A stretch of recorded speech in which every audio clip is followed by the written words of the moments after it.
김용삼이라고 합니다. 오늘 여러분들하고 같이 우리가 고민해봐야 될 주제는 박정희 대통령 시절의 핵개발 방위산업 문제입니다.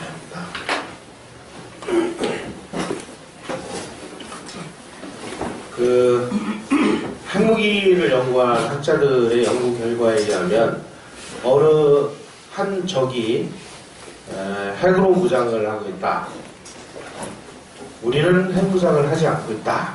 그러면 핵무장을 하지 않은 편에서는 선택지가 두 가지밖에 없답니다. 하나는 핵을 가진 적에게 항복을 하거나 아니면 핵폭탄을 맞고 죽거나 둘 중에 하나라는 겁니다.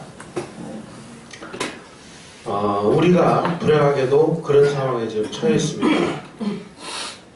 미국이 북한을 핵보유국으로 인정을 하든 하지 않든 그건 전부 말장난입니다.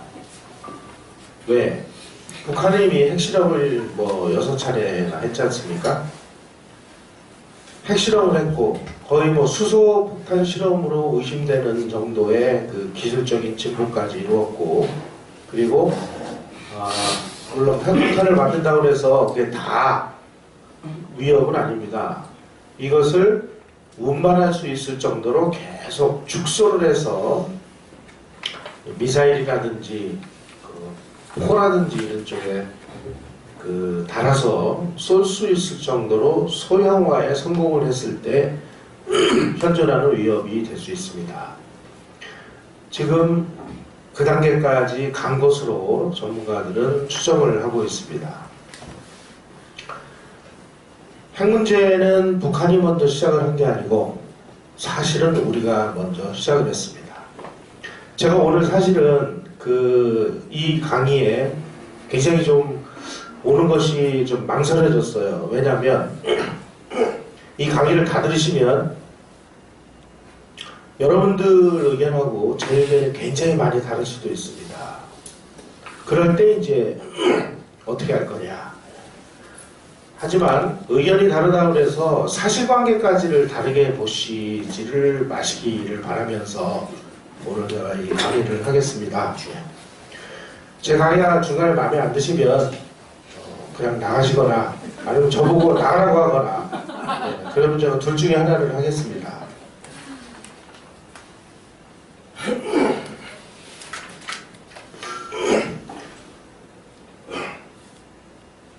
우리가 핵무기를 이야기를 할 때, 특히 박정희 시대의 핵개발을 이야기를 할 때 잊지 마셔야 될 것이 있습니다. 1970년대 초반 1971년, 72년 무렵에 우리가 본격적으로 방위산업과 핵개발을 시작을 했습니다. 그 1971년, 72년에 불행하게도 남북 간의 경제력, 국력은 북한이 우위에 있었습니다. 착각을 하시면 안 됩니다. 남과 북의 경제력이 역전이 된 것은 1972년부터 이제 역전의 징조들이 나타나기 시작을 해서 명실상부하게 남한의 경제력과 국력이 북한을 추월한 것은, 확고부동하게 드러난 것은 1974년의 일입니다. 학자들은 또 그 내용을 가지고 이렇게 얘기를 하는 사람들도 일부 있습니다.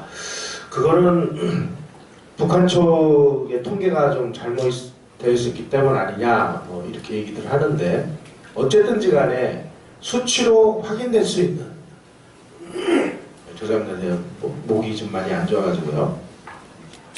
수치로 확인될 수 있는 명백한 팩트에 의하면은 1974년에 우리가 겨우 북한의 경제력과 국력을 추월해서, 이때서부터 우리가 북한을 압도하기 시작을 해서 지금은 GDP 이런 걸 보면은 76배 정도로 차이가 나는 이런 엄청난 차이가 벌어졌습니다. 하지만 1970년대 초반의 경우는 우리가 정말 형편없었습니다. 북한은 그 당시에 1950년 6월 25일 날 인민군들이 남침을 했을 때 북한 인민군들은 일본이 북한 지역에다 남겨놓고 간 그 병기 공장에서 소총, 권총, 기관총 이런 것들을 전부 국산으로 만들어가지고 그 국산 무기를 가지고 전해왔습니다. 여러분들 흔히 잘 아시는 따발총이라고 이름 들어보셨을 거예요. 원래는 그 다발총입니다. 이 막 한 번에 막 총알이 막 다발로 나간다 그래서 이게 둥그런 이렇게 탄창이 달려 있는 그 영화에도 많이 나오고 그러죠. 이거를 북한은 자급자족을 했습니다. 탄약도 자급자족을 했습니다. 하지만 우리나라는 소총 한 자루는 물론이고 그 총알 한 방을 못 만드는 나라였습니다. 언제까지? 1971년까지.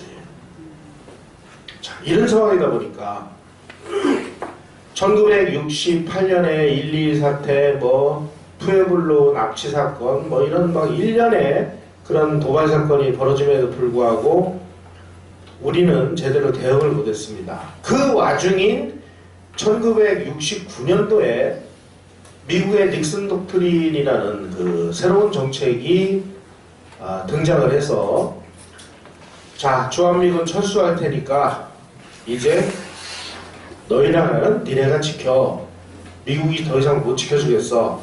다만 핵공격이 있을 때는 우리의 해구선으로 보호를 해줄게. 이제부터는 니네가 지켜. 아니 그러니 우리가 무슨 수로 우리가 지킵니까? 뭐 총이라도 한 자루 있어야죠. 그래서 우선 급한 대로 박정희 대통령이 어떤 대응을 하느냐? 향토예비군 250만 명을 조직을 합니다. 자, 향토예비군 조직을 했어요. 조직을 했는데 이 사람들을 무장시켜야 되잖아요. 무장시키려고 하니까 우리가 소총한 자리도 못 만드는데 무슨 인원만 잔뜩 늘려놓으면 뭐하냐 이거죠. 그래서 안 되겠다. 우리가 무기를 만들자. 그래서 시작한 것이 박정희의 방위산업입니다. 비참하죠? 쟤네들은 1950년에 따발총을 만들어가지고 쳐들어오려고 1956년도에 북한이 트랙터를 국산을 만들었습니다. 여러분 트랙터라는 거 아시죠? 그 트랙터 위에다가요 대포만 갖다 얹으면 이게 전체가 되는 겁니다. 1956년에 우리는 1970년, 1969년 닉슨 독트린이 발표가 돼가지고 미군 철수할 테니까 니네가 지켜. 그리고 실제로 주한미군 1개 사단이 철수를 했죠. 안 되겠다. 우리도 예비군을 무장시켜야 되겠다. 그래서 1970년 8월 6일 날 박정희 대통령이 국방과학연구소라는 것을 만듭니다. 그리고 1971년 11월 초에 박정희가 그 국방과학연구소에다가 번개사업이라는 것을 지시를 합니다. 국산 무기를 개발하라. 번개처럼 빨리 만들어라. 지금 급하다. 한시가 급하니까 빨리 만들어라. 그래가지고 11월 초에 M1 소총, 카빈 소총, 기관총, 60mm 박격포, 81mm 박격포, 3.5인치 로켓 발사기, 대인지뢰, 대전차지뢰 이거를 개발해라. 그래가지고 청와대 뒤에다가 간이 사무실을 만들어가지고 여기에서 이 국방과학연구소에 그 전문 연구 인력들이 어느 날 다 짐을 싸가지고 청와대로 들어가서 여기서 밤낮으로 무기를 개발해서 시제품 8종을 36일 만에 만들어냈습니다. 번개치듯이 만들어냈습니다. 어떻게 만들어냈느냐? 미군이 우리한테 준 M1 소총, 카빈 소총을 전부 분해를 해요. 그래가지고 전부 치수를 재요. 그래가지고 설계도를 그립니다. 그래가지고 그 설계도를 가지고 그 공구상 이런 데 가서 이걸 깎아가지고 다시 조립을 해서 총을 딱 쏘니까 나가더라는 거예요. 자, 만든 거죠? 만들긴 만드는 겁니다. 이런 식으로 그 외국에서 만든 제품을 가져다가 분해를 해서 그대로 그 카피를 해서 설계를 한 다음에 이걸로 물건을 만드는 방식을 리버스 엔지니어링이라고 합니다. 지금도 흔히 써먹습니다. 우리나라가 무슨 뭐 자동차를 언제 만들었고 텔레비전을 언제 만들었고 뭐 전부 일본, 미국이 만드는 제품을 가져다가 쫙 분해를 한 다음에 그대로 그립니다. 한국어라도 이 리버스 엔지니어링의 천재라는 소리를 들 정도로 잘 베꼈습니다. 그래서 12월 24일 날 해운대하고 태릉에서 시험 사격을 이제 막 하니까 이제 잘 나와요. 됐다. 이제 우리 무게 만들자 이렇게 된 거죠. 그런데 이게 정말 너무나 순진한 생각이라는 것이 이후에 드러났습니다. 12월 24일 날 이제 그 시험 사격에 성공한 이틀 후에 그러니까 1971년 12월 26일 날 박정희 대통령이 오원철 경제수석에게 아주 친필 극비 메모를 보냅니다. 1975년까지 사정거리 200km의 국산 지대지 미사일을 개발해라. 아니 지금 우리 이제 좀 소총화자도 못 만드는 나라에서 미사일을 만들라니 이게 웬 날벼락입니까 이게. 왜 200km인지 아세요? 휴전선에서 평양까지가 200km거든요. 휴전선에서 평양을 때리려고 이걸 만들어 간 거예요. 자, 그러니 오원철 수석은 황당무계한 거죠. 아니 우리 지금 총알 한 발을 못 만드는 나라에서 미사일을 만들으라고 그러니. 그래서 이 미사일 개발 계획을 항공공업 육성 계획이다 이렇게 이제 위장 명칭을 붙였습니다. 그때 꿈과 같이 이게 1978년도 9월 26일 날 배꼽 미사일로 성공을 했죠. 조금 늦어지긴 했습니다만은. 자, 초라하게 이제 우리가 미국 거 이제 카피를 해가지고 시제품을 만들었어요.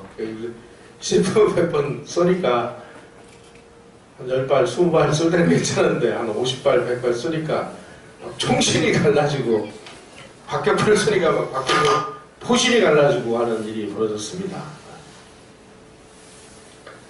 알고 보니까요, 이 시제품을 만드는 것까지는 괜찮은데 이거를 양산하려고 보니까 그 당시 우리나라에 이 철을 만드는 데가 있나요? 이제 포항대철 만들려고 막 이제 준비하고 있었던 데죠. 그 다음에 이 무기를 만드는 이 분야에는 그냥 철도 아닙니다. 아주 특수한 강철. 그래가지고 그걸 특수강이라고 합니다.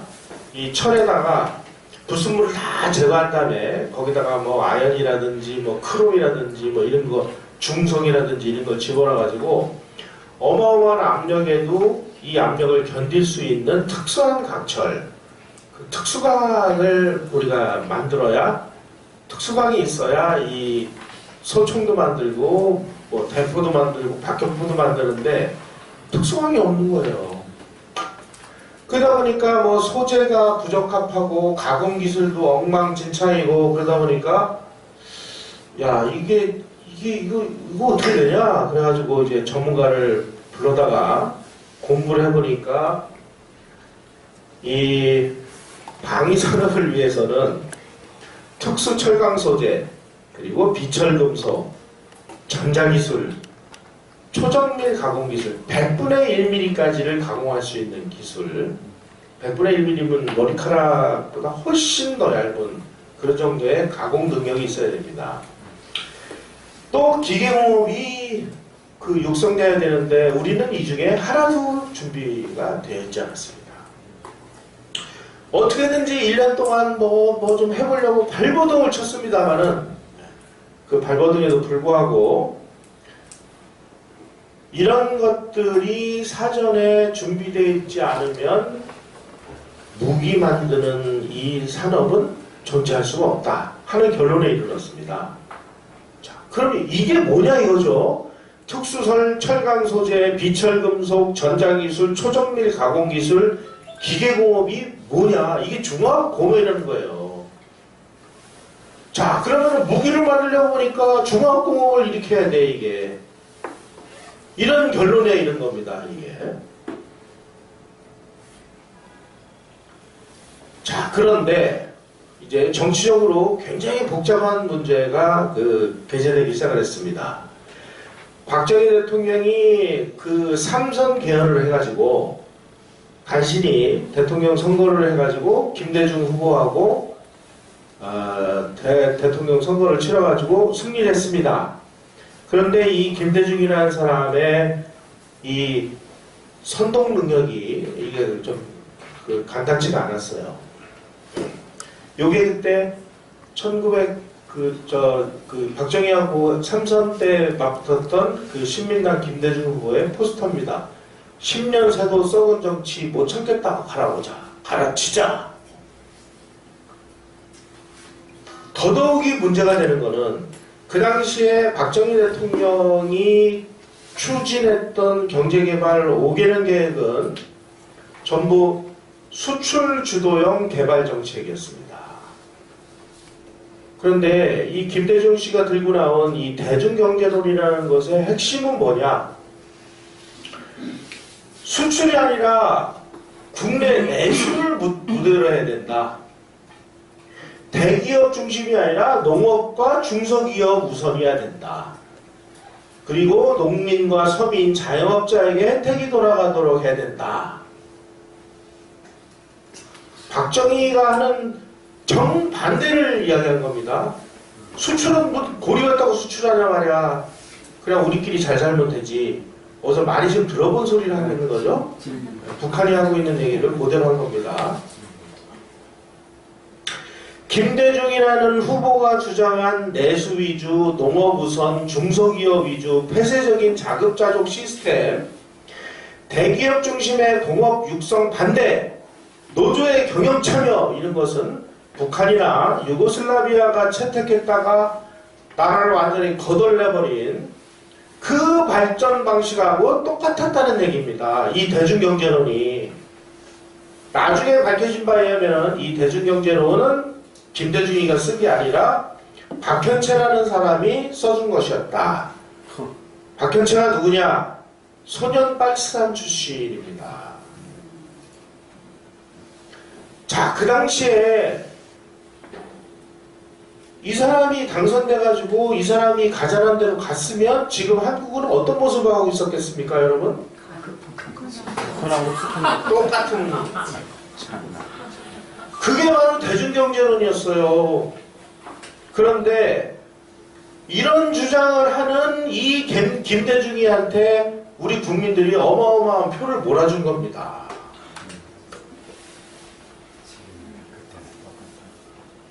자, 이런 상황에서 중화공업을 이제 우리가 지금 미군은 철수하고 지금 우리가 나라를 지켜야 되는 거예요.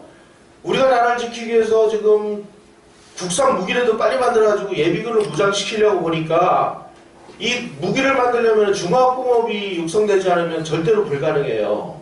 그래서 이 중화공업을 건설하려고 보니까 최소한의 10년의 투자와 10년의 세월과 약 80억 불에서 100억 불 정도의 어마어마한 돈이 투자되지 않으면 이 사업을 할 수가 없는 상황입니다. 자, 그런데 삼선을 해서 박정희 대통령의 임기는 1975년까지였어요.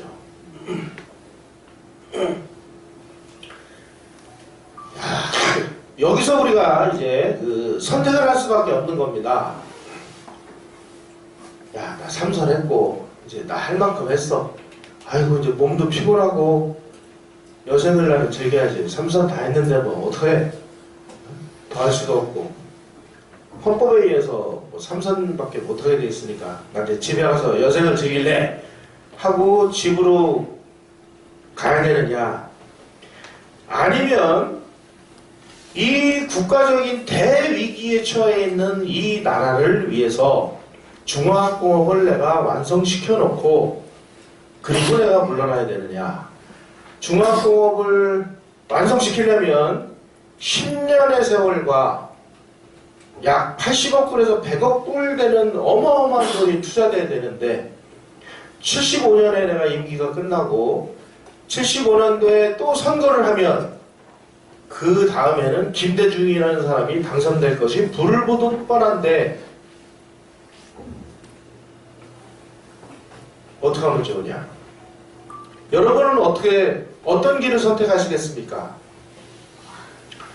지금 박정희라는 사람 앞에 삼성의원으로 임기 끝나고 내가 행복한 노후 생활을 즐기는 방법이 이란, 아니면 비상한 그 수단을 동원해서라도 내가 중화학공업을 건설해서 국산 무기를 만들 수 있는 이 시스템을 건설해 놓고 물러나는 방안, 이란과 이안 중에 어떤 안을 선택할 수 있었을까요? 박정희라고 고민 안 했겠습니까? 자기라고 욕 먹을 거 그거 생각 안 했겠습니까? 1972년 10월 유신은 명백하게 이란과 이안을 놓고 선택할 수밖에 없었던 그 극한 상황에서 박정희라는 사람이 그래, 아이고 나 죽은 다음에 내 무덤에다 침을 뱉어라. 니네가 나를 욕하든 말든 나는 내가 국가를 위해서 할 일은 해야 되겠다. 그래가지고 10월 유신을 그 선포를 해서 대통령의 임기를 늘렸죠. 그리고 중임 제한이 없습니다. 유신헌법에 의하면 대통령의 임기가 6년입니다. 그리고 몇 번을 하든지 말든지 그런 중임 제한 조항이라는 것이 없었습니다. 1970년 10월 17일 날 내린 이 10월 유신을 우리는 지금까지 뭐라고 생각을 했느냐. 야, 저 박정희라는 인간이 말이야. 삼선 해먹었으면 됐지 말이야. 종신 총통을 해먹으려고 10월 유신을 했다. 이 나쁜 놈들, 이 독재, 이 적폐 원조. 이렇게 지금 우리가 비난하고 비판하고 욕을 했잖아요. 하지만 그 당시의 상황을 우리가 놓고 보면 지금 우리 나라가 망할 판입니다. 미군이 철수하면은 이제 우리가 스스로 우리를 지켜야 되는데 향토의 미군 250만 명을 무장시킬 수 있는 소총한 자루를 못 만드는 나라가 무슨 놈의 나라를 지킬 수 있겠어요. 그래서 자주국방, 우리 손으로 우리나라를 지키려면 우리 무기를 만들 수밖에 없고, 우리의 무기를 만들기 위해서는 중화학공업을 육성할 수밖에 없고, 중화학공업을 육성하려고 보니까 10년 세월과 100억 불의 투자를 해야 된다. 할 수 없다. 욕을 얻어먹더라도 내가 하겠다. 바로 그것이 10월 유신이었다는 것입니다. 따라서 방위산업이라든지 핵무기 개발이라든지 이런 걸 이야기를 할 때 10월 유신을 빼놓고 이야기를 할 수가 없습니다. 이건 아주 톱니바퀴처럼 물려있는 문제이기 때문에요. 그래서 중화학공업 건설을 시작을 해서 우리가 1980년대 초에 처음 계획에 하면은 50억 불을 수출을 하자. 근데 경제기획원에서 경제계획을 짜가지고 걸 보니까 1980년 초에 50억 불 수출이에요. 근데 이 50억 불 수출로는 북한을 아주 완벽하게 압도하기가 어려운 수치가 나온 겁니다. 그랬더니 그 자리에서 박정희가 여보, 이거 안 돼. 100억 달러로 늘려. 그래서 그 졸지에 목표가 1980년 초에 100억 달러로 늘어났어요. 우리가 100억 달러 수출이 달성되면 우리의 국력이 북한을 아주 원사이드하게 압도할 수가 있다. 그러니 무슨 수를 써서라도 100억 불을 달성을 하자.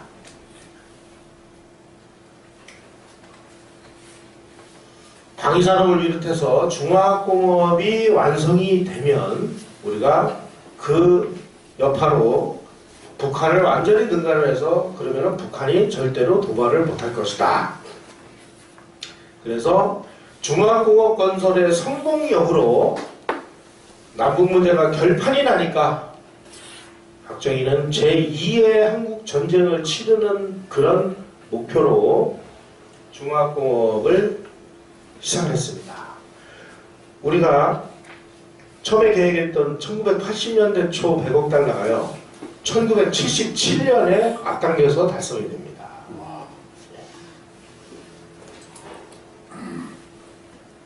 자, 10월 유신을 딱 통해가지고 이제 임기를 걱정 안 해도 되는 상황이 됐어요. 가지고 박정희가 청와대에다가 중화공업화 추진기획단이라는 걸 설치를 해요. 그리고 중화공업하고 방위산업을 자기가 직접 진두지휘를.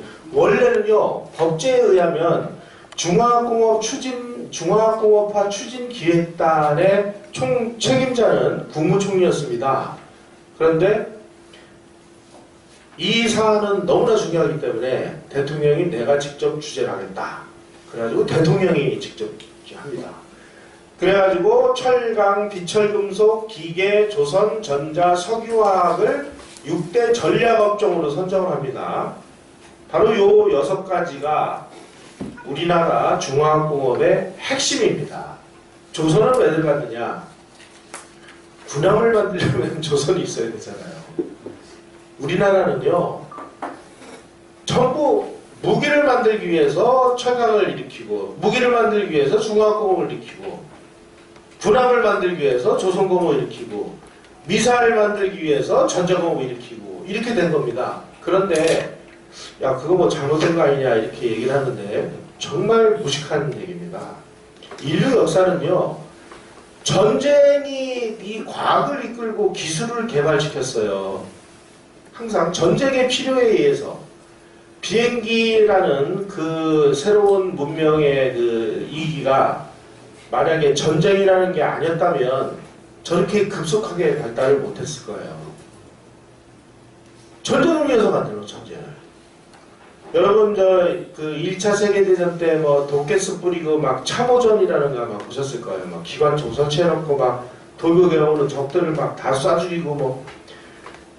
1차 세계대전의 참호전에서 연합군하고 추축국 간의 싸움에서 900만 명이 죽었습니다. 정말 싹쓸이로 죽으니까 도무지 이런 그 참호를 돌파를 못하는 거예요. 하다가 뭐를 고안했느냐? 전차를 고안해냈잖아요. 이런 식으로 전쟁이 기술을 발전시키는 원동력이다. 똑같습니다. 우리나라도. 더 흥미로운 것은 이렇게 제2차 세계대전 이후에 소위 말하는 개발도상국 내지는 후진국이라고 하는 나라에서 중화공업을 이렇게 완벽하게 한 세트로 통째로 건설을 한 나라는 우리가 최초의 사례였다는 것입니다.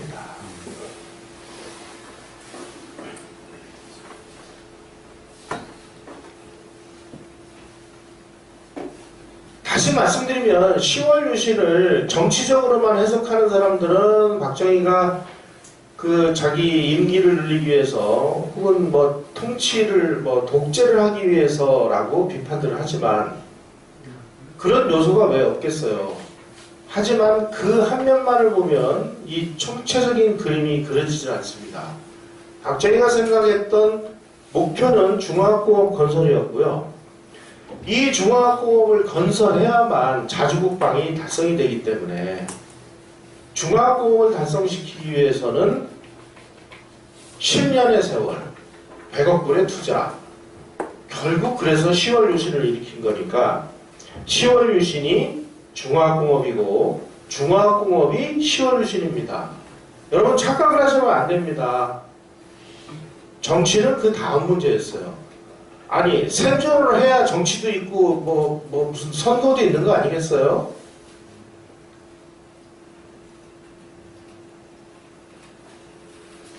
자, 이제 중화공업하고 거의 비슷한 시기에 박정희 대통령이 이제 핵 개발에 돌입을 하기 시작합니다. 닉슨 독트린이 1969년 7월에 선언이 됐습니다. 이제 미국은 아시아를 더 이상 지켜줄 수 없어. 그러니까 너희들이 알아서 지켜. 우리 주한미군 철수할게. 그러니까 난리가 난 거죠. 그래서 이제 주한미군이 완전히 철수하겠다 하고 미국이 한국에다가 이야기를 하니까 이때 이제 박정희 대통령이 미국이 언제 떠날지 모르는데 우리가 원자폭탄을 연구라도 해보자. 핵무기를 개발하다가 미국이 방해를 해서 못 만들게 되면 언제든지 만들 수 있는 기술이라도 갖춰야 될 거 아니냐. 그래서 1972년 9월 초 국가안보회의에서 긴박한 국제정세 하에서 국가안보를 위해 핵개발이 필요하다. 따라서 우리를 핵개발을 검토해라 하고 정식으로 지시를 한 날이 1972년 9월입니다. 1972년 10월 17일 날 10월 유신이 발표됩니다. 이렇게 보면 박정희가 왜 10월 유신을 했는지 이제 대강 그림이 그려지십니까? 예.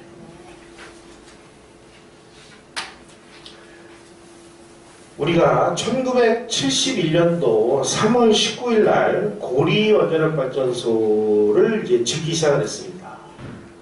그 당시에요. 장인순이라고 이 원자력 연구원장을 하신 분이 2달 전에 이제 서울에서 제가 뵀는데요. 이때 이 고리 원자력 발전소를 만들 때 그 당시에 우리나라의 예산이 어느 정도였냐면 그때 우리나라 전체 예산으로 1년치 예산으로 원자력 발전소를 4기를 지을 수가 있었답니다. 4기를. 얼마나 비싼 겁니까 이게. 다시 말씀드리면 박정희라는 사람이요. 우리 그 전기의 자립을 위해서 1년치 국가 예산의 4분의 1을 갖다가 그냥 때려 박은 거예요. 그러니까. 상상을 해보십시오, 여러분. 얼마나 어려운 일이었는지. 지금은 몇 개를 짓느냐. 우리가 1년 예산으로 원자력 발전소를 160기를 지을 수가 있답니다. 우리나라 그 정도 분명히 커진 거예요. 근데. 그래서 이게 1978년도 7월 20일 날 준공이 돼서 이제 발전을 개시하게 돼 있었습니다. 바로 문제의 이 고리 원자력 발전소를 30년간 쓴 다음에 우리가 안전진단을 해서 야 이거는 더 써도 괜찮아. 그래가지고 모든 부분들을 다 수리해가지고 돈도 많이 들여가지고 그래가지고 다시 10년을 더 쓰도록 원자력위원회에서 의결을 했는데 문재인 정부 들어가지고 이 고리 1호기 폐쇄시켰죠? 왜 폐쇄시켰을까요? 박정희가 진 거니까. 적폐니까. 싫은 거예요. 바로 문제의 그 고리가 78년 7월 20일 날 준공이 되게 됐습니다. 이때 이제 71년도에 원자력 발전소를 막 지으면서 최영석 과기처 장관이 박정희 대통령에게 원자력 발전 15년 계획이라는 것을 보고를 합니다. 우리가 원전 기술을 자립을 하려면은 우라늄을 그러니까 농출한다는 건 이렇게 밀도를 높게 만든다는 뜻입니다. 그렇게 해서 핵연료를 제조를 합니다. 우라늄을 캐가지고. 그래서 사용 후 핵연료 재처리까지 핵연료 주기 기술을 확보해야 된다. 말이 좀 어려운데요. 쉽게 제가 설명을 드릴게요. 연탄이라고 생각을 해보십시오. 연탄의 원료는 석탄이죠. 석탄을 캐서 연탄을 만들어요. 그 연탄이 이 핵연료, 이 핵 발전소로 치면은 이게 핵연료입니다. 그래가지고 이거를 원전에다가 집어넣어가지고 떼요. 그 떼는 아궁이를 원자로라고 그래요. 그럼 이제 이 연탄이 어느 일정 정도 타고 나면 연탄재가 남잖아요. 그 연탄재를 끄집어낸 것을 사용 후 핵연료라고 그래요. 그런데 우리는 연탄재는 그냥 길거리에다 버리면 되는데 이 사용 후 핵연료 안에는 아주 인체에 치명적인 이런 방사능, 플루토늄 이런 것들이 잔뜩 들어 있습니다. 따라서 일정 정도 그 연탄을 막 이 원자로를 떼다 보면 사용 후 핵연료들이 많이 쌓여요. 그 이 연탄재가 워낙 이게 독성이 강하기 때문에 어디다 버릴 수도 없고 그래서 선진국들은 이 사용 후 핵연료를 다시 가지고 가서 이거를 재처리를 해요. 재처리를 해서 다시 핵연료를 만드는 원료를 만들어요. 문제는 요 재처리를 하는 과정에서 핵폭탄의 연료인 플루토늄이 같이 나온다는 겁니다, 이게. 그래서 우리가 완전 잔입을 하려면 우라늄 농축을 통해서 핵연료, 연탄으로 치면 이게 연탄 제조를 한 거고, 사용 후 핵연료는 이제 연탄을 다 태우고 난 다음에 연탄 재고, 이 연탄재를 다시 재처리하는 것을 재처리 기술이라고 하는데, 여기까지를 다 우리가 확보를 해야 된다. 그러려면은 우리가 재처리를 필수적으로 해야 된다. 문제는 재처리하는 과정에서 이 플루토늄 이게 만들어지는데 이거를 핵폭탄으로 만들까봐 이 강대국들이 핵 보유를 하는 강대국들이 이 플루토늄을 추출하지 못하도록 사용 후 핵연료를 재처리하는 것을 강력하게 틀어막고 있었습니다. 그러면 이제 이렇게 얘기하죠. 야, 강대국 니네들은 말이야 다 재처리하고 우리는 만들지도 못하게 하고 그러면 저기 쌓이는 저 연탄재 사용 후 핵연료 저거 어떡하란 말이냐. 그건 니네가 알아서 할 일이지 자식아 뭐. 이게 강대국의 논리예요. 그래서 항상 강대국의 논리 그러면은 원래 이 세계 질서는 이게 정글의 세계다. 그 정글의 세계에서 사자가 어슬렁거리다가 배가 고프면 뭐 양이나 얼룩말이나 뭐 사슴이나 토끼나 이런 걸 잡아먹죠. 사자 입장에서 보면 그냥 한 끼 식사예요. 한 끼 식사. 그런데 잡아먹히는 노루나 사슴이나 얼룩말이나 토끼 입장에서 보면 자기가 죽는 거잖아요. 이게 바로 이게 세계의 논리고 국제화의 논리고 이게 글로벌 지구의 참 모습입니다. 똑같습니다. 그러니까 강대국들만 이걸 할 수 있고 나머지는 뭐 죽든지 말든지 니네 알아서 해. 지금 우리나라 그 경주에 그 저준위 방사성 폐기장 폐기 처리장을 만들어놨어요. 그게 지금 이제 포화 상태가 돼가지고요. 더 이상 우리가 이걸 억제할 수 없는 상황이 됐어요.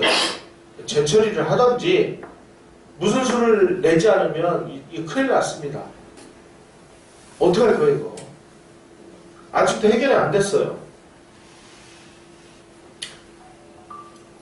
그런데 이 재처리를 하는 과정에서 이 재처리의 그 문제와 관련해서 미국하고 프랑스가 그 전략이 완전히 다릅니다. 미국의 경우는 재처리를 하려고 공장을 짓는 놈들은 무조건 이거를 핵무기를 만들려고 하는 놈들이야. 따라서 이렇게 하는 놈들은 강력하게 그 제재를 가해가지고 이걸 못하게 막습니다. 반면에 프랑스는 조금 다릅니다, 입장이. 아니, 그 NPT라는 거는 핵 확산 방지 조약인데 어느 나라가 핵 확산 방지 조약에 가입을 하고 국제 원자력 기구하고 안전조치 협정을 다 체결하고 얘네들이 재처리를 하는 그 과정을 투명하게 하면 얘네들도 살아야 될 거 아니냐. 연탄재 치여가지고 지금 몸쩍 달싹도 못하게 하는데 숨통은 트여줘야 될 거 아니냐. 약간 느슨한 입장입니다. 프랑스가. 자, 그래서 우리가 미국한테 야, 우리도 좀 제철이 좀 해야 되는데 어떻게 좀 도와줘. 근데 미국이 너희들 말이야, 이 제철이 지읒자만 나와도 너희들은 죽을 줄 알아. 찍소리 뭐 얘기도 못했습니다. 프랑스가 가지고 아, 우리 이거 좀 이렇게 좀 해야 되는데 프랑스 니네가 좀 도와줄 수 있냐? 뭐 미국은 못한다는데 그랬더니 아, 우리가 도와줄게. 그래서 72년 5월에 프랑스 정부하고 우리가 원하는 폐연료 및 재처리 관련 시설 기술을 제공하겠다. 이렇게 이제 협약을 맺습니다.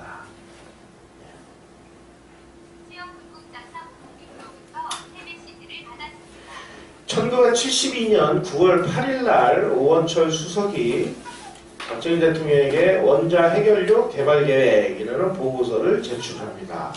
이 보고서에 우리나라의 그 원자 폭탄의 방향을 정합니다. 핵무기에는 두 종류가 있습니다. 플루토늄을 원료로 하는 그 핵무기가 있고요. 핵폭탄이. 우라늄을 원료로 하는 우라늄탄이 있습니다. 그런데 거의 그 방법이 플루토늄이 조금 만들기가 쉽고 돈도 적게 듭니다. 그래서 플루토늄탄을 먼저 만든 다음에 그 다음에 우라늄탄으로 이행을 하고요. 우라늄탄까지 성공을 하면 그 다음에 수소폭탄으로 가게 돼 있습니다. 이게 그 기본적인 그 방법입니다. 우리나라도 조사를 해본 결과 우리가 보유할 핵무기로 플루토늄탄을 선정을 했습니다. 왜냐하면 우라늄탄보다 투자가 적게 들고 약간의 기술 도입과 국내 기술 개발로 생산이 가능하기 때문에. 자, 그러면은 그 원료인 플루토늄은 어떻게 확보를 할 거냐? 고리원자력발전소의 2호기를 중수형 발전소로 채택을 하면 1년에 고순도 플루토늄을 200kg 정도는 추출할 수가 있다. 그래서 1980년대 초면은 우리가 핵폭탄 원료인 플루토늄을 이제 확보를 할 수 있다. 이렇게 이제 그 결론이 났습니다. 이렇게 보고를 했습니다. 그래서 우리는 플루토늄 먼저 한다. 다른 나라들이 했던 그 방식 그대로 간 겁니다.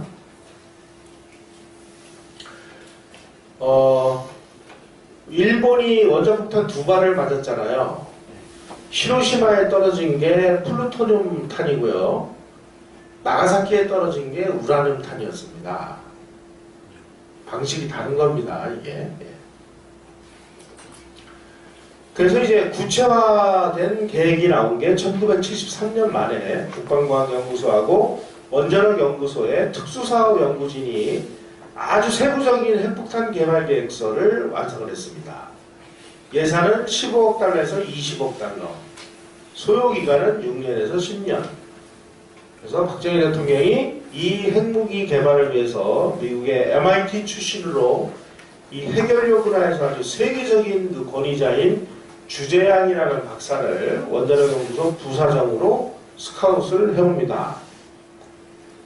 그래서 이 주재양이라는 사람을 중심으로 해서 해외에서 활약하던 한국인 원자폭탄을 만들 수 있는 그 분야를 전공한 사람들을 한 명씩, 두 명씩 데려옵니다. 20명 정도를 국내에 유치해서 국방과학연구소에서 연구를 하도록 했습니다. 이런 식으로 한 사람, 두 사람씩 빼가지고 와서 205명이나 해외에서 일하던 기술자를 한국으로 빼왔어요. 그러니까 막 미국이 막 눈을 시뻘겋게 뜨면서 이것들 봐라 말이야. 뭐 우리가 다 열심히 공부시켜놨더니 한국으로 데려가. 뭐 이런 소위 말하는 이제 고급 그 두뇌가 역으로 한국으로 유출이 된 겁니다. 205명이나. 그 당시에 박정희 대통령이 이 사람은 꼭 필요한 과학자입니다. 그러면은 친필로 조국의 그대화에 동참해 주십시오. 그 편지를 보냈다는 겁니다.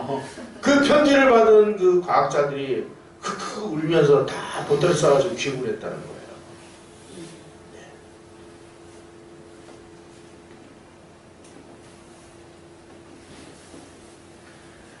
1974년 10월 19일 날 이제 프랑스하고 원자력 협정을 체결합니다.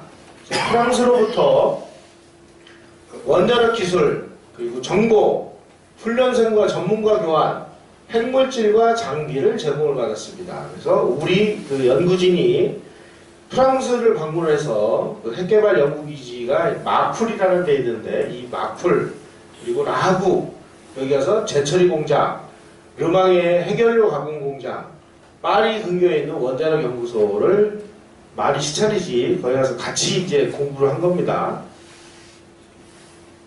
우리 연구진이 프랑스 발뚝에 위치한 핵폭탄 제조 연구소에서 핵폭탄 제조 기술과 기폭 기술을 공동으로 연구를 했습니다. 바로 이 과정에서 한국 연구진은 이 고폭탄 실험, 텅스텐 시험구 등을 이용한 내폭형 원자폭탄을 개발을 해서 1970년대 중반에 20킬로톤 이상, 그 히로시마에 떨어진 원자폭탄이 20킬로톤입니다. 그 20킬로톤 이상, 중량 1톤 미만, 중량이 1톤 미만이어야지만 미사일이나 이 항공기에다가 탑재를 할 수가 있습니다. 설계를 마쳤습니다. 설계를. 만들기만 하면 되는 거예요, 이제.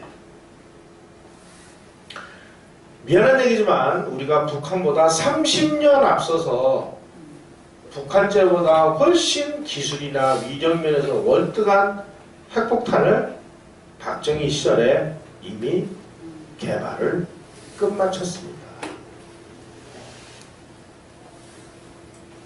이런 얘기는 어디서 들어보셨어요? 아니요.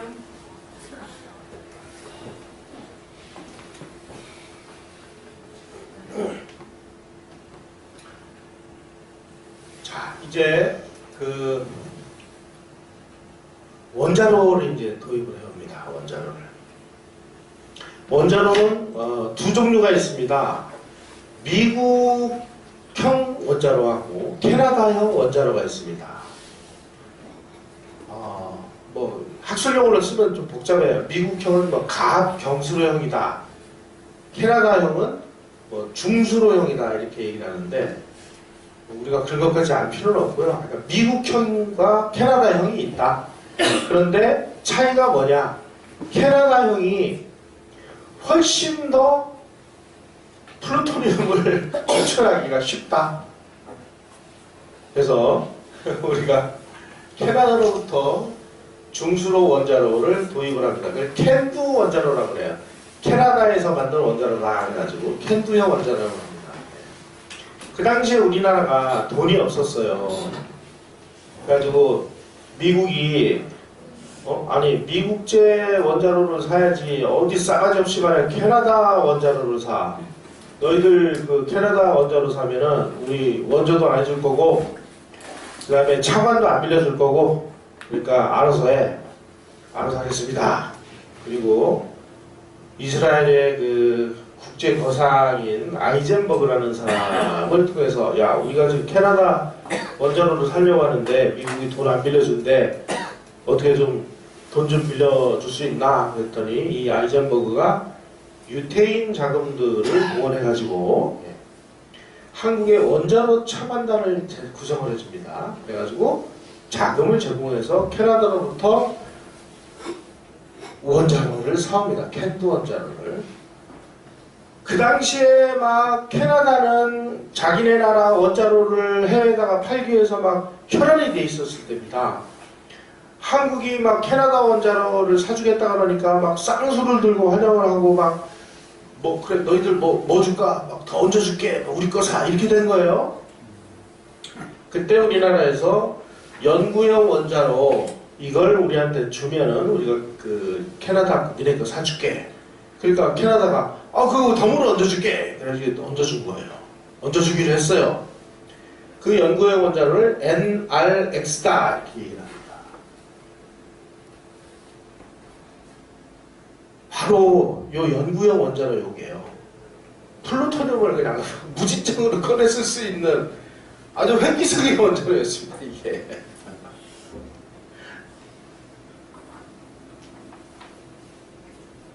그래서 이제 그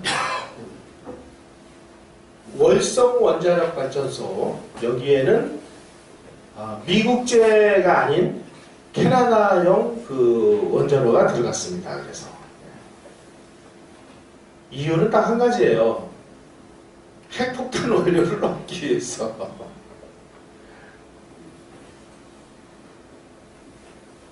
바로 이 캐나다가 우리가 이 그 캐나다 원자로를 도입키로 한 그 대가로 연구용 원자로 NRX를 우리가 이제 크게 주목을 한 겁니다. 사실은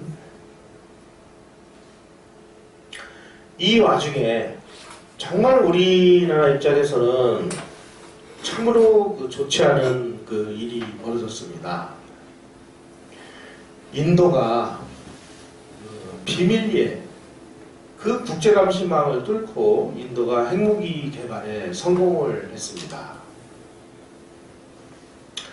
인도가 저 캐슈미르 지역이라고 해서 거기에 이제 그 중국하고 이 국경 분쟁이 일어났어요. 그래가지고 브라마푸트라라고 하는 그 계곡 전투에서 중국군한테 인도군이 완전히 막 싹쓸이로 참패를 당합니다.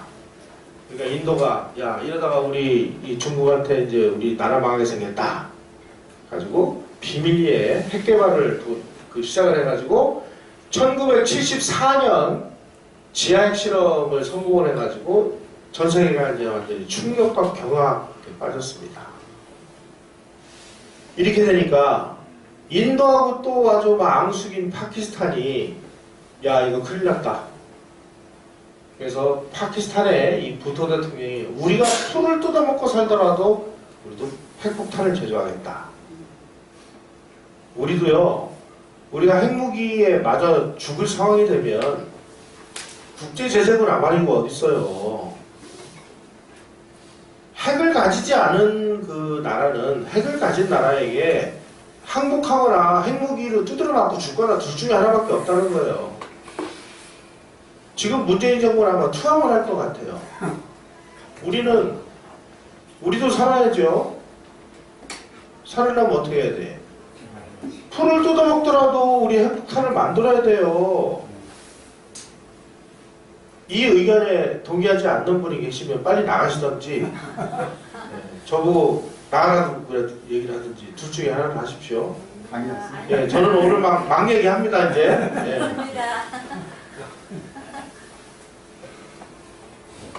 그래가지고 미국, 뭐 영국, 프랑스 이런 애들이 이제 인도가 도대체 어떻게 핵무기를 개발한다 보니까 캐나다에서 구입한 저 NRX라는 요 연구용 원자로에서 그냥 막 그 플루토늄을 빼가지고 핵폭탄을 만드는 사실이 밝혀진 겁니다. 야, 이래가지고 안 되겠다.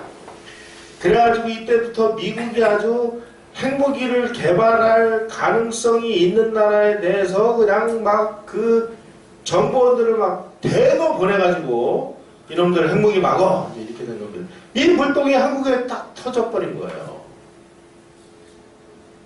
이때 인도가 뭐 한 몇 년 늦게 핵실험을 한다든지 그랬으면 우리는 벌써 이 핵폭탄을 가지고 북한이 우리한테 벌벌 떠는 이런 상황이 됐을 거예요. 이러면서 참 운이 없죠 우리가. 자, 이때서부터 이제 막 주한 미국 대사관 이런데 막 CIA 요원들이 막 몇십 명씩 늘어나가지고 이제 막 눈에 불을 켜고 다니면서 뭐 도청하고 미행하고 감청하고 이제 난리가 난 겁니다. 1974년 11월 24일 날 주한미국 대사였던 스나이더가 본국정부에다가 이렇게 보고를 합니다. 한국, 프랑스의 핵개발 장비 획득이 임박했다. 이렇게 보고를 합니다. 그러니까 75년 3월 4일 날 키신저 미 국무장관이 다른 나라에 압력을 넣어서 한국이 원하는 기술과 장비를 구매할 수 없도록 하여 한국의 핵무기 및 운반수단 개발을 봉쇄를 하라 이렇게 지시를 합니다. 다른 나라에 압력을 넣어라는 건 뭐예요? 캐나다하고 프랑스에다가 압력을 넣으라는 얘기입니다. 이때서부터 뭐 주한미 대사관, CIA 요원 뭐 이런 사람들이 한국의 뭐 원자력 관련기관 그 다음에 담당자 이런 사람들을 막 맨투맨으로 막 따라다니면서 사진 찍고 난리가 났습니다. 1975년에 바로 이호 원전위에 우리가 고리 원자로용 폐연료 48톤이 들어왔어요. 야, 이제 이 원자로를 집어넣고 떼서 사용 후 연료가 나오면 이걸 재처리만 하면은 이제 플루토늄이 막 쏟아져 나오는 거야, 이제. 그때 계산에 의하면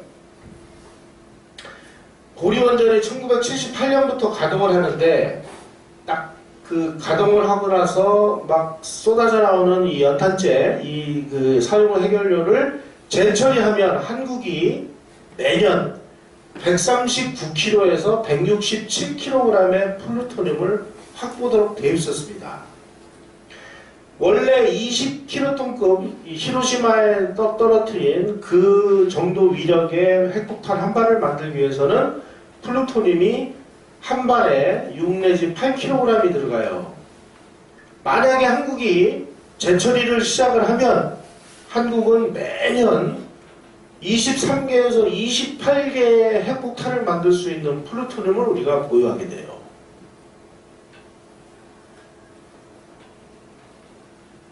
자, 이제 이 상황에서 미국이 그냥 막 미친 듯이, 여기 미국 좋아하시는 분들 많은데, 이제 이때부터 저하고 이제 많이 좀 갈등이 벌어질 겁니다.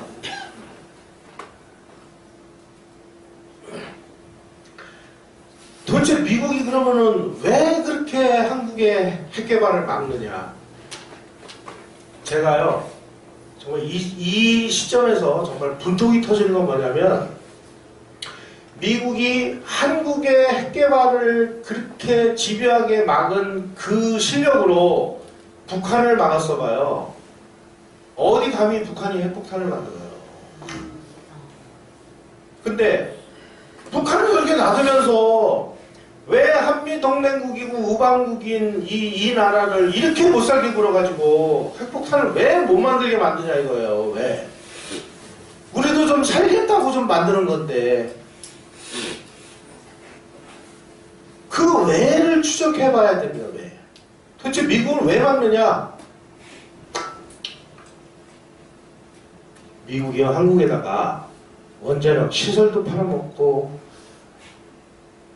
원자로도 팔아먹고 그 원자로에 들어가는 연탄, 핵연료도 팔아먹고 다 팔아먹으려고 했거든요. 근데 이것들이 뭐 재처리도 하고 뭐도 하고 막 뭐 이러면은 미국이 지네가 팔아먹어야 될 그 시장이 없어지잖아요. 미국은 원자력 발전 시설을 그 한국에다가 수출해서 85년까지 200억 달러, 2000년까지 1000억 달러의 돈을 벌 것으로 기대됐습니다. 농축우라늄 이게 핵 연료입니다. 연료. 말하자면 연탄으로 치면 석탄입니다. 이거 수출로 85년까지 50억 달러, 2000년까지 450억 달러를 벌 수 있을 거라고 기대를 했어요.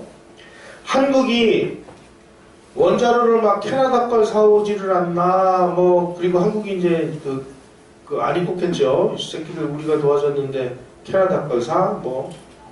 재처리 시설까지 프랑스로부터 도입을 하면 미국이 누려야 할 원자력 분야에서 독점적인 이익이 그만큼 없어지는 겁니다.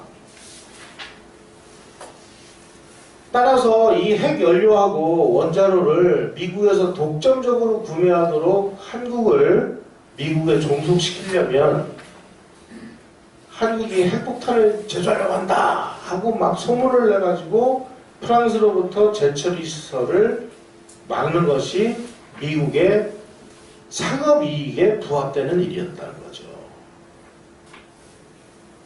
따라서 이 미국이 추구하는 상업적 차원의 국가이익하고 박정희가 핵무기를 개발하려고 했던 한국이 안보적 차원의 이익이 꽝 하고 충돌을 한 게 핵개발을 미국이 막은 근본적인 이유였습니다.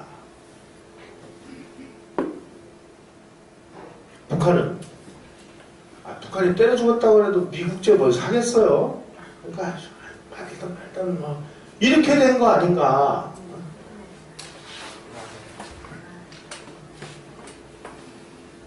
미국 너무 좋아하지 마세요. 그래서 1975년 8월 19일 날 스나이더 대사가 최영섭 장관한테 재처리 시설을 취소하지 않으면 한미 간 원자력 협정은 물론 군사 원조도 끊어버릴 것이다. 이래요. 8월 27일은 일주일 후입니다. 슐레징거라는 미 국방장관이 한국에 와서 박정희한테 핵무기를 개발하지 않겠다는 각서를 써주셔. 박정희가 각서 써줬습니다. 9월 8일 날 이 스나이더 대사가 노신영 외무차관한테 프랑스와의 재처리 시설을 그 교섭 내용을 미국에 알리지 않은 것은 한국의 큰 실수다. 그리고 경고를 했습니다.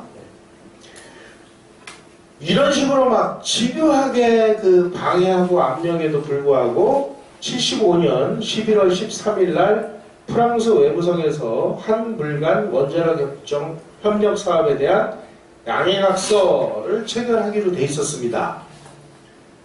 그런데 서명 예정 시간 30분 전에 프랑스 측 서명자인 데스트레모 차관이 양해각서 교환을 연기하겠다. 30분 전에 통보를 합니다. 그리고 1976년 1월 26일 날 우리 정부가 프랑스에다가 핵연료 재처리 시설 도입 계약을 파기하겠다. 그래가지고 한국의 핵개발 계획은 종료가 됐습니다. 왜 그랬을까요? 미국이 압력을 넣었기 때문에.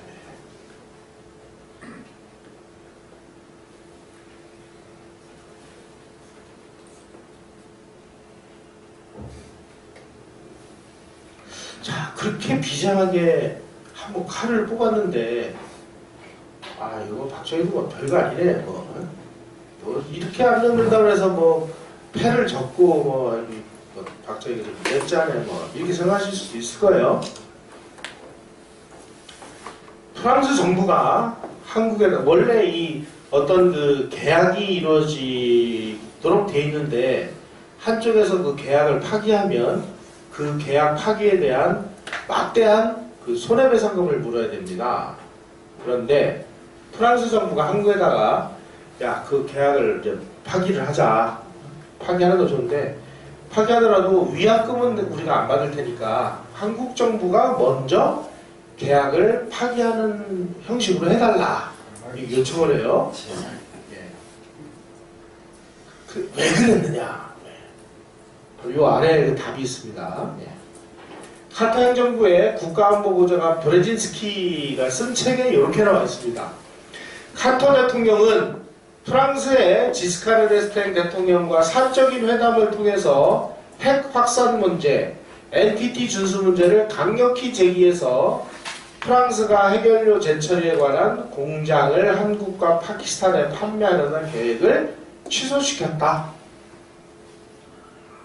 프랑스한테 압력을 넣은 거예요. 한국이 말을 안 들으니까.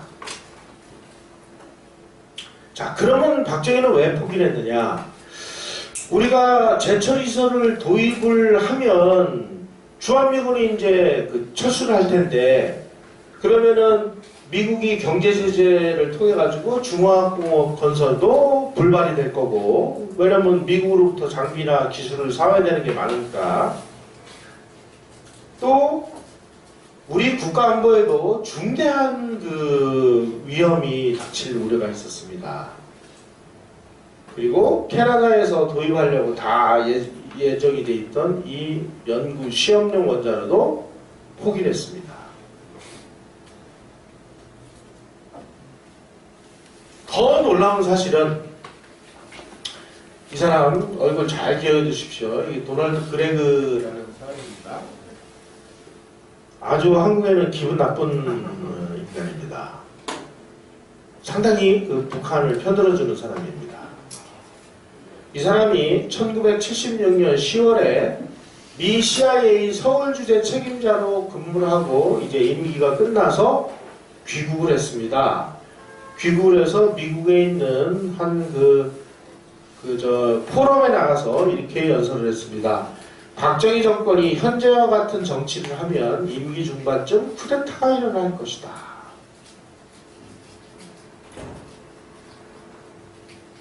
그레그가 한국에서 쿠데타 발생을 예단한 시기는 미국이 한국 정부가 핵개발 계획을 취소하지 않을 경우 모든 부분에서 한미 간 관계를 끊어버리겠다고 최후 통첩한 시기하고 정확하게 일치를 합니다. 다시 말씀드리면 1975년 말에 박정희가 핵개발을 포기하지 않으면 너 쿠데타로 아웃시킬 거야 라고 얘기를 한 거예요. 무섭죠? 여러분 미국 좋아하더라도 알고 좋아하십시오.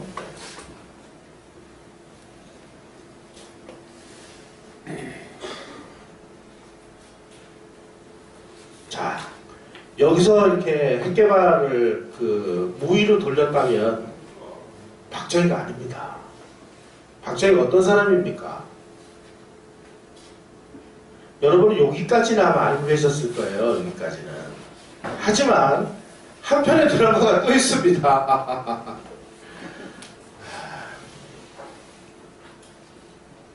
이렇게 집요한 앞년에도 불구하고 박정희가 극비리에 또다시 핵개발을 시작을 합니다. 언제? 이 지미 카터라는, 저는 지미 카터는 정말 이거 잠시만 꺼주시면 제가 좀 학술 용어를 좀 쓸게요. 이 개새끼입니다, 이거. 정말 나쁜 놈입니다. 저는 이거 북한 간첩인 것 같아요. 그렇죠. 간첩입니다. 간첩입니다, 진짜.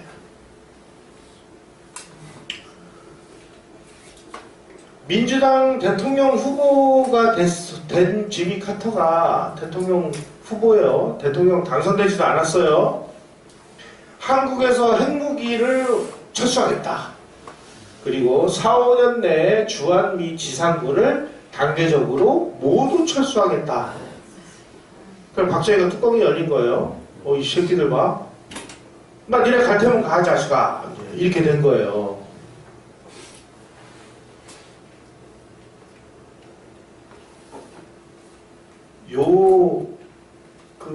화면에는 이 재수없는 놈, 재수없는 두 명이나 있네요. 재수없는 놈이. 1976년 말에 이제 지미 카터가 말에 이제 박정희가 이제 뚜껑이 열렸습니다. 76년 말에 박정희가 또다시 김정년 비서실장 오원철 수석을 조용히 부릅니다. 조용히 불러가지고 원자력 산업을 종합적으로 본격적으로 추진해라. 다시 말씀드리면 핵개발을 다시 시작을 해라. 이렇게 지시를 한 겁니다. 지미 카터의 주한미군 철수 얘기를 듣고 뚜껑이 열린 데다가 그 무렵에 중앙정보부에서 입수한 정보를 토대로 해서 북한이 핵무기를 개발하고 있다 하는 정보들이 입수가 됐습니다. 1965년에 북한이 소련으로부터 2메가와트급 시험용 원자로를 도입을 했는데 이거를 8메가와트급으로 확장을 했고 68년에는 원자력 터빈 발전기를 도입을 했고 여기서 나오는 사용 후 핵연료를 재처리하면 북한도 연간 10kg의 플루토늄을 획득할 수 있는 이런 상황이 됐습니다.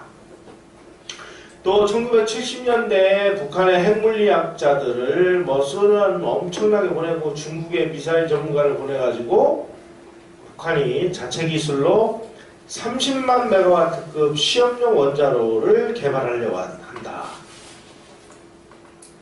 여기서 플루토늄을 지금 빼내려고 한다. 이런 정보가 입수가 됐습니다. 북한이 이제 우리 정보기관은 이제 사용 핵연료 재처리 공장으로 영변에 뭔가를 짓고 있는 것을 발견을 했고요. 자, 이 상태대로 개발이 진행이 될 경우에 북한은 1990년대 초 핵무기 보유가 가능할 것이다 라고 판단했어요. 북한이 핵무기를 보유한 것하고 거의 동일한 시점에 우리도 이미 북한이 핵무기를 개발하려고 하고 있다는 사실을 알게 됐습니다. 또 북한이 개량형 스카드 미사일 외에 사정거리 900km의 탄도미사일을 개발해서 여기에다가 핵무기를 실으면 우리 이제 끝장난다. 우리도 정확하게 정보를 입수를 했습니다. 그러니 우리도 죽기 살기다. 이제 우리도 한다. 이미 그 설계는 다 해놨으니까 만들기만 하면 되잖아요. 그래서 극비리에 그 핵연료봉 제조 공장을 건설하기 시작했습니다. 그래서 1976년 12월 1일 날 핵연료 개발공단이라는 것을 만들어가지고 이 핵연료에 들어가는 말하자면은 연탄을 만드는 겁니다. 이걸 핵연료라고 하죠. 예. 그리고 이 핵연료 개발공단이 아주 극비리에 화학처리 대체 사업이라는 그 위장 명칭을 달고 뭔가의 사업을 시작했습니다. 바로 이게 재처리 시설이었어요. 다시 말씀드리면 박정희는 야 우리가 1975년 그때 그 핵개발 계획이 실패한 거는 우리가 재처리 시설 그리고 연구용 원자로를 외국으로부터 도입하려고 하다가 이게 문제가 돼서 미국이 팔을 비틀어서 그 나라가 안 팔아서 우리가 실패한 거 아니냐. 그러니 재처리 시설 국산으로 개발해. 연구용 원자로 한국에서 만들어. 이렇게 된 겁니다. 이게. 그래서 화학처리 대체 사업 이렇게 이름을 붙였지만 이건 재처리 시설이었습니다. 그래서 1978년 10월 달에 핵연료 가공시설을 착공을 하고 79년 5월 달에 우라늄 정년과 전환 공장을 기공하려고 하는 요때 미국이 눈치를 챈 겁니다.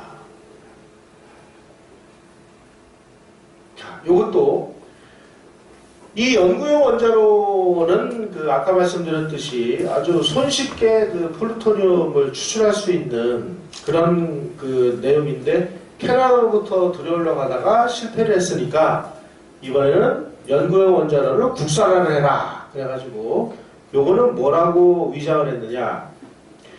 기기장치 개발 사업이다. 라는 것으로 위장을 해가지고 78년까지 설계를 완료하고 79년에서 81년 사이에 원자로를 건설하기로 다 준비가 됐습니다. 자, 요것만 완성되면 우리는 이제 폭탄 만드는 거예요.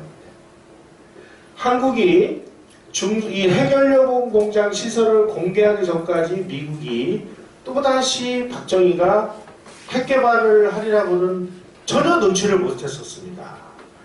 바로 이때 핵연료봉 공장이 건설되자마자 북한 미 대사관에 과학무관이 파견되는데요.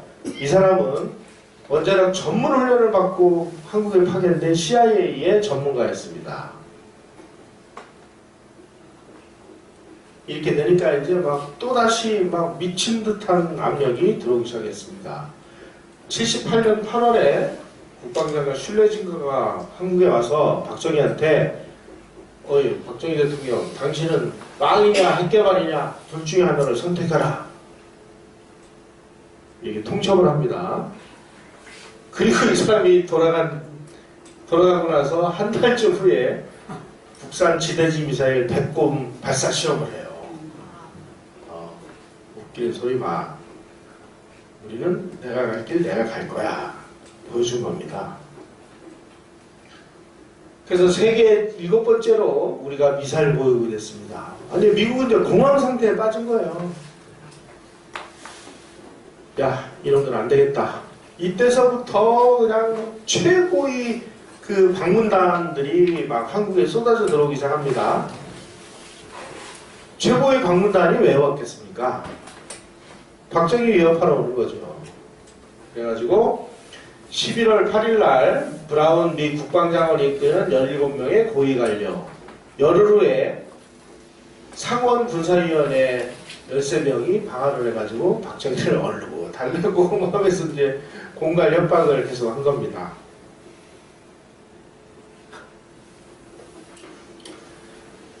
바로 이 무렵에 이란에서 이 회계혁명이 일어났습니다.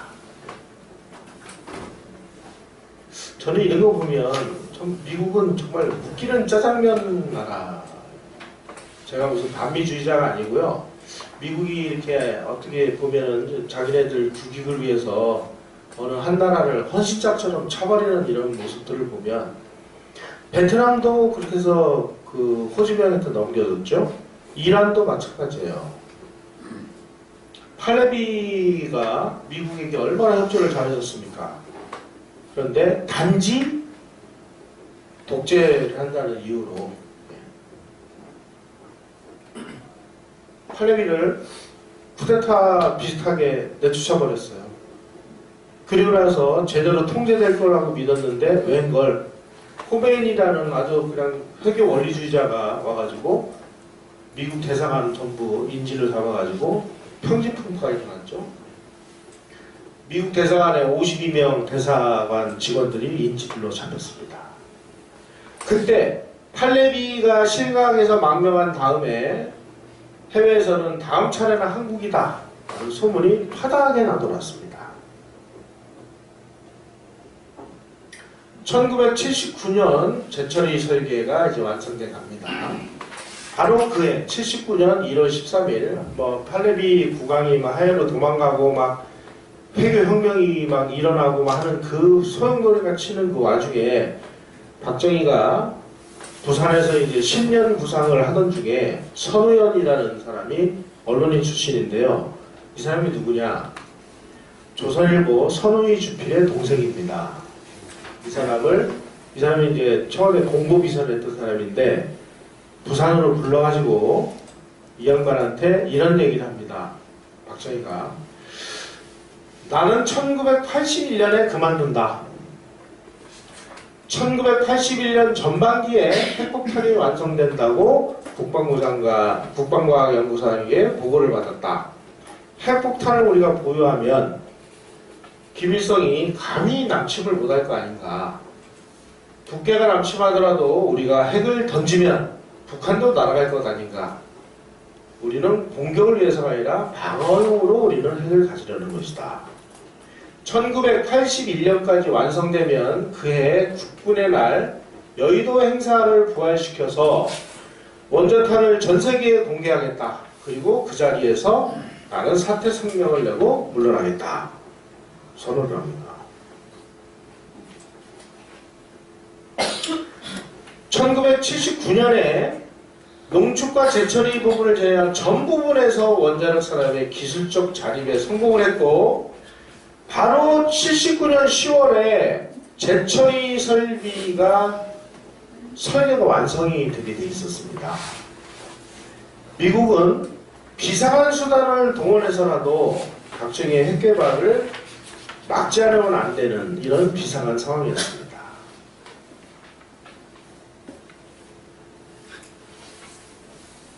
또 제 선물이 또 나오네요. 이건 참지해야 되면 1979년 9월 10일 날 김영삼 신민당 총재가 박정희 정권 타도를 선언을 합니다. 뭐라고 이게 뉴욕타임스 요건 아니고 타도를 뭐라고 선언했느냐?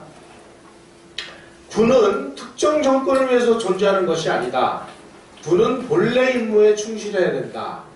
국민들이 총궐기하여 항쟁하지 못하면 우리 모두 역사의 죄인이 될 것이다.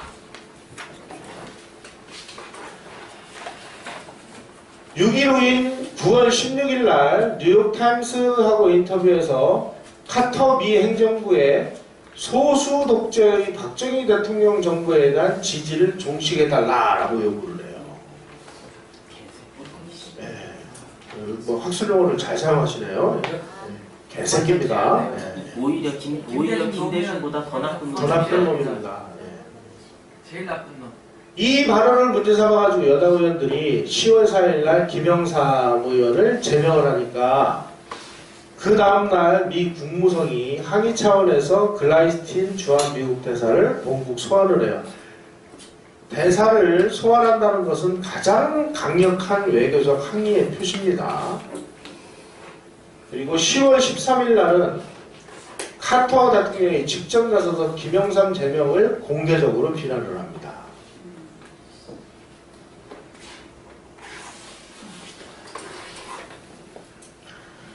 (1978년 12월에) 총선이 있었는데 그 총선에서 그 시민당이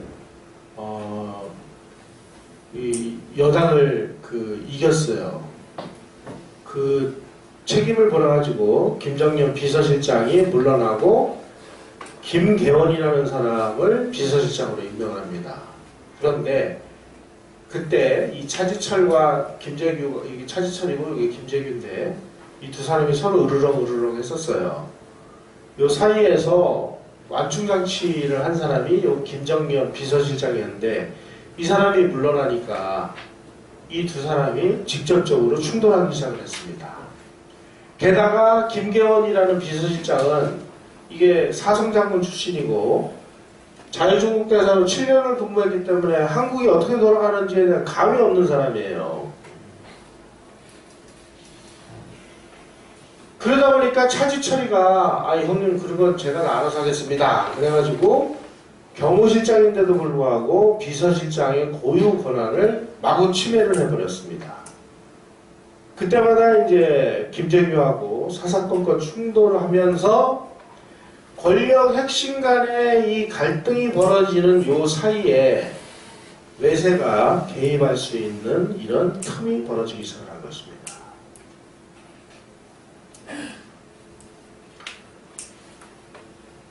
(10월 26일) 날 저녁에 김재규가 그 대통령을 시해를 했는데 그날 글라이스틴 주한 미국 대사가 김영삼을 대사관저로 초청을 해서 점심을 같이 먹어요.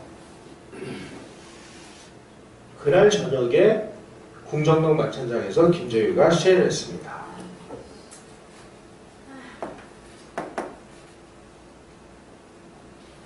박정희 시해 사건 이후에 미국 정부는 자기네들이 12.6 사태에 개입하지 않았다고 홍보하는데 비상한 노력을 기울였어. 서울의 미국 대사관 직원들이 주요 신문사를 다니면서 CIA 개입설을 적극적으로 부인했습니다.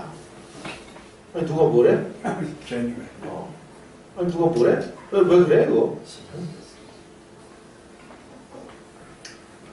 글라이스틴 대사나 이 브루스터 CIA 한국 지부장, 이 브루스터라는 사람이 아마 제 기억으로는 이게 확실치 않습니다. 옛날에 농구 국가대표 하던 박찬숙이라고 있었어요. 네. 그 박찬숙의 남편인가 아마 그런데 하여간 아주 CIA 서울 지국장이었습니다. 혹은 주한 미 팔군사령부의 고위 장성 등이 김재규가 이거를 뭘 하도록 무슨 어떤 암시를 준 건 아니냐 이런 얘기들이 그 당시에 파다하게 나돌았습니다만은 근거 증거 이런 게 없으니까 뭐를 얘기를 못하죠. 예. 구체적으로 언급을 하지 않았을지는 모르겠지만 김재규가 박정희를 제거하고 정권을 잡게 될 경우 미국은 반대하지 않을 것이라 라는 어떤 간접적인 사인을 줌으로 해서 김재규가 일을 저지르도록 한 건 아니냐 이런 얘기들도 파다하게 나돌았습니다. 요게 글라이스틴 이 사람이 이제 외교관에서 물러난 다음에 회고록을 썼어요. 알려지지 않은 역사 책인데 여기에 이렇게 그 얘기를 합니다. 글라이스틴 자기가 미 국무성에 1979년 11월 19일 날 보낸 보고서 내용입니다. 김재규는 재판에서 나와 나의 전임자들이 자기에게 박 대통령을 공격하라고 부추겼다는 주장을 할 가능성이 있다. 하지만 우리는 그런 일을 하지 않았다. 그러나 우리가 박 대통령의 행동을 공개 비판한 것 때문에 김재규는 우리 비판을 오해해서 박정희의 최후가 다가오고 있다든지 그가 사라지는 것에 대해서 미국이 좋아하지 않을 이유가 없다든지 하는 식으로 생각했을 가능성은 있다. 묘하게 비틀어놨죠? 예. 또 이렇게 써놨습니다. 미국의 지나친 압력과 불만 표시는 박 대통령의 정통성에 영향을 미쳤으며 우리의 조치와 발언들이 그의 죽음에 간접적인 압력을 가했을 것이다. 한미관계의 다른 문제들로 인해 대통령 생존에 대한 위협이 악화됐다. 다른 문제가 뭘까요?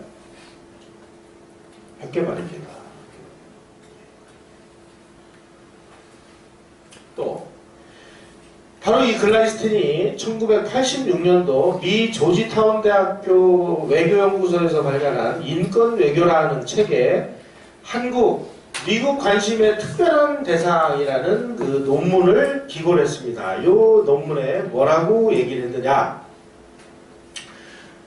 미국의 총체적인 행동과 발언이 박정희의 몰락에 알지 못하는 사이에 막대한 영향을 끼쳤는지에 대해서 자문해봐야 된다. 원래 외교용어는 이렇습니다. 지난 시간에 제가 말씀드렸나요? 외교용어가 어떤 내용인지? 의견의 일치를 보았다. 이런 얘기는 서로 간에 아무런 합의도 이루어지지 않은 상태로 헤어지는 것을 의견의 일치를 보았다 얘기하고요. 활발한 의견 교환이 있었다. 이런 막 멱살을 잡고 막 책상을 치고 삿대질하면서 싸운 거를 활발한 의견 교환이 있었다 이렇게 표현을 해요. 이 외교적 용어를 잘 파헤쳐 보시면 이 사람이 지금 뭘 얘기하고 있는 건지를 우리는 유추 해석할 수 있을 것 같습니다.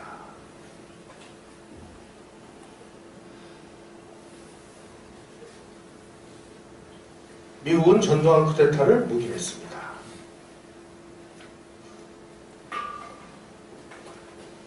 이 팀 셔록이라는 사람이 지금은 아주 광주 민주화 운동 기념사업회 이런 쪽하고 연결이 돼서 이상한 소리를 마구 하고 다니는데 상당히 그 탐사 전문 기자로 유명한 사람인데요. 이 사람이 그 보도한 바에 의하면은 79년 12월 10일 전두환 쿠데타를 그 묵인을 한 데다가 신군부의 5.17 쿠데타를 열흘 전에 승인을 했다 이렇게 보도를 했습니다. 그 다음에 박정희 시해 열흘 후에 카터 대통령, 사이러스 벤스 국부장관, 크리스토퍼 국무부 차관, 리처드 홀브룩 동아태 차관보, 윌리엄 글라이스틴 주한미 대사로 이뤄진 극비 정책 설정단을 구성을 해서 한국 상황을 집중 조사한 후에 카터 행정부가 한국의 새 정책 노선을 발표를 했다. 그 새로운 정책이 무엇이냐? 너희들 핵무기 포기, 미사일 포기하면은 전두환 쿠데타 정부 우리가 승인해 줄게. 겁니다. 레이건 대통령이 전두환 직권을 승인하는 조건으로 바로 이 핵무기와 이 배꼽 미사일의 사령탑인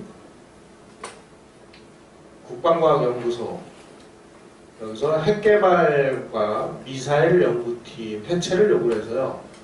80년 8월에 배꼽 개발의 사령탑인 신문택 소장 연구 책임자인 이경서, 강인근 박사 등 30명의 핵심 인물들이 쫓겨납니다. 81년 1월 달에는 해결료 개발공단이 재처리하는 회사였었죠. 이걸 원자력 연구소하고 통합을 해서 이름도 에너지 연구소로 바꿔버립니다. 그리고 해결료 연구를 금지시켰습니다. 연구 개발을. 82년 12월에는 신임 ADD 소장을 보내가지고 총인원 2,400명 중에 핵심 연구원, 핵과 미사일을 개발하던 800명을 해고해서 ADD로 완전히 초토화를 시켜버립니다. 1991년 11월 8일 날 노태우가 한반도 비핵화 선언을 하는데 여기에 대한민국은 해결료 재처리 시설 및 핵 농축 시설을 보유하지 않는다. 이거 미친놈 아니에요? 2006년 12월에 북한은 핵실험에 성공해서 핵 보유국을 선언했습니다.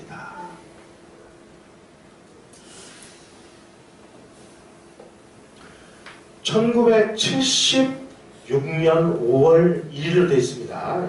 여기 76년 5월 1일 대통령 박정희 내 생명 조국을 위해. 저는 처음에 정말 몰랐어요. 이현이 왜 이 시기에 이걸 썼을까? 뭐 그냥 취미생활로 썼겠거니 이렇게 생각을 했는데 제가 이 핵무기 개발 과정을 쭉 연구를 하면서 충격적으로 이 내용이 다가오더라고요. 76년 5월 1일이면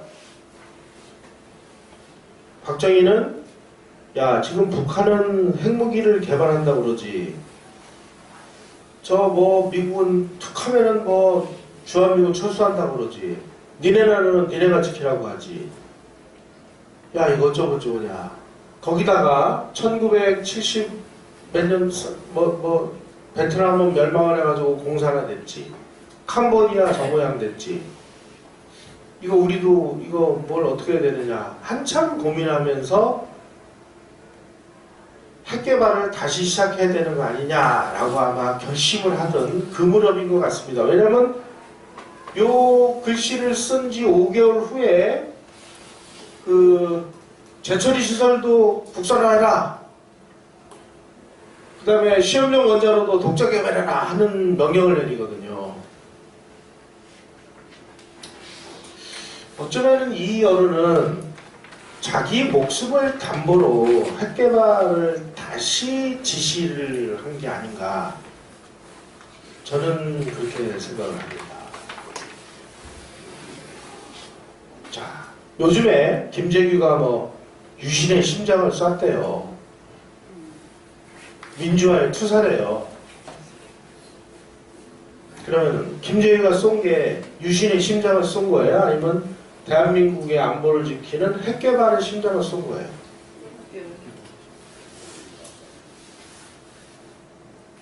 이래도 김재규가 열사예요? 여러분, 미국은 도대체 어쩌자는 거죠? 예. 우리가 지금 북한을 막기 위해서 미국하고 한미 동맹을 맺어서 우리가 뭐 신세를 지고 그런 건 좋아요. 그런데 고비고비마다 미국이 취했던 이런 끔찍하고 자학적이고 그야말로 뭐 사자가 토끼를 잡아먹는 식의 이런 정책, 이걸 눈도 깜짝 안 하고 시행하는 나라가 바로 미국이라는 사실을 잊어서는 안 됩니다. 트럼프 대통령이 지금 막 걸려서 뭘 해줄 것 같죠? 저 사람이 무슨 짓을 저지를지, 내일 또 마음이 어떻게 바뀔지, 또 김정은이를 만나서 또 무슨 사고를 칠지 아무도 모르잖아요 지금. 그런데 지금 언론에 보도되는 내용을 가만히 분석을 해보세요. 지금 대한민국에 유리한 쪽으로 지금 진행이 되고 있는지, 아니면 대한민국이 지금 쫄딱 망하고 어떤 면에서 보면은 그냥 백기투항을 하는 상황으로 가고 있는지 냉정하게 우리가 판단을 해봐야 됩니다.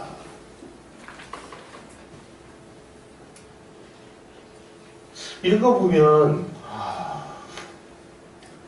미국은 지금까지 때만 되면은 주한미군 철수를 주장을 했습니다. 왜냐?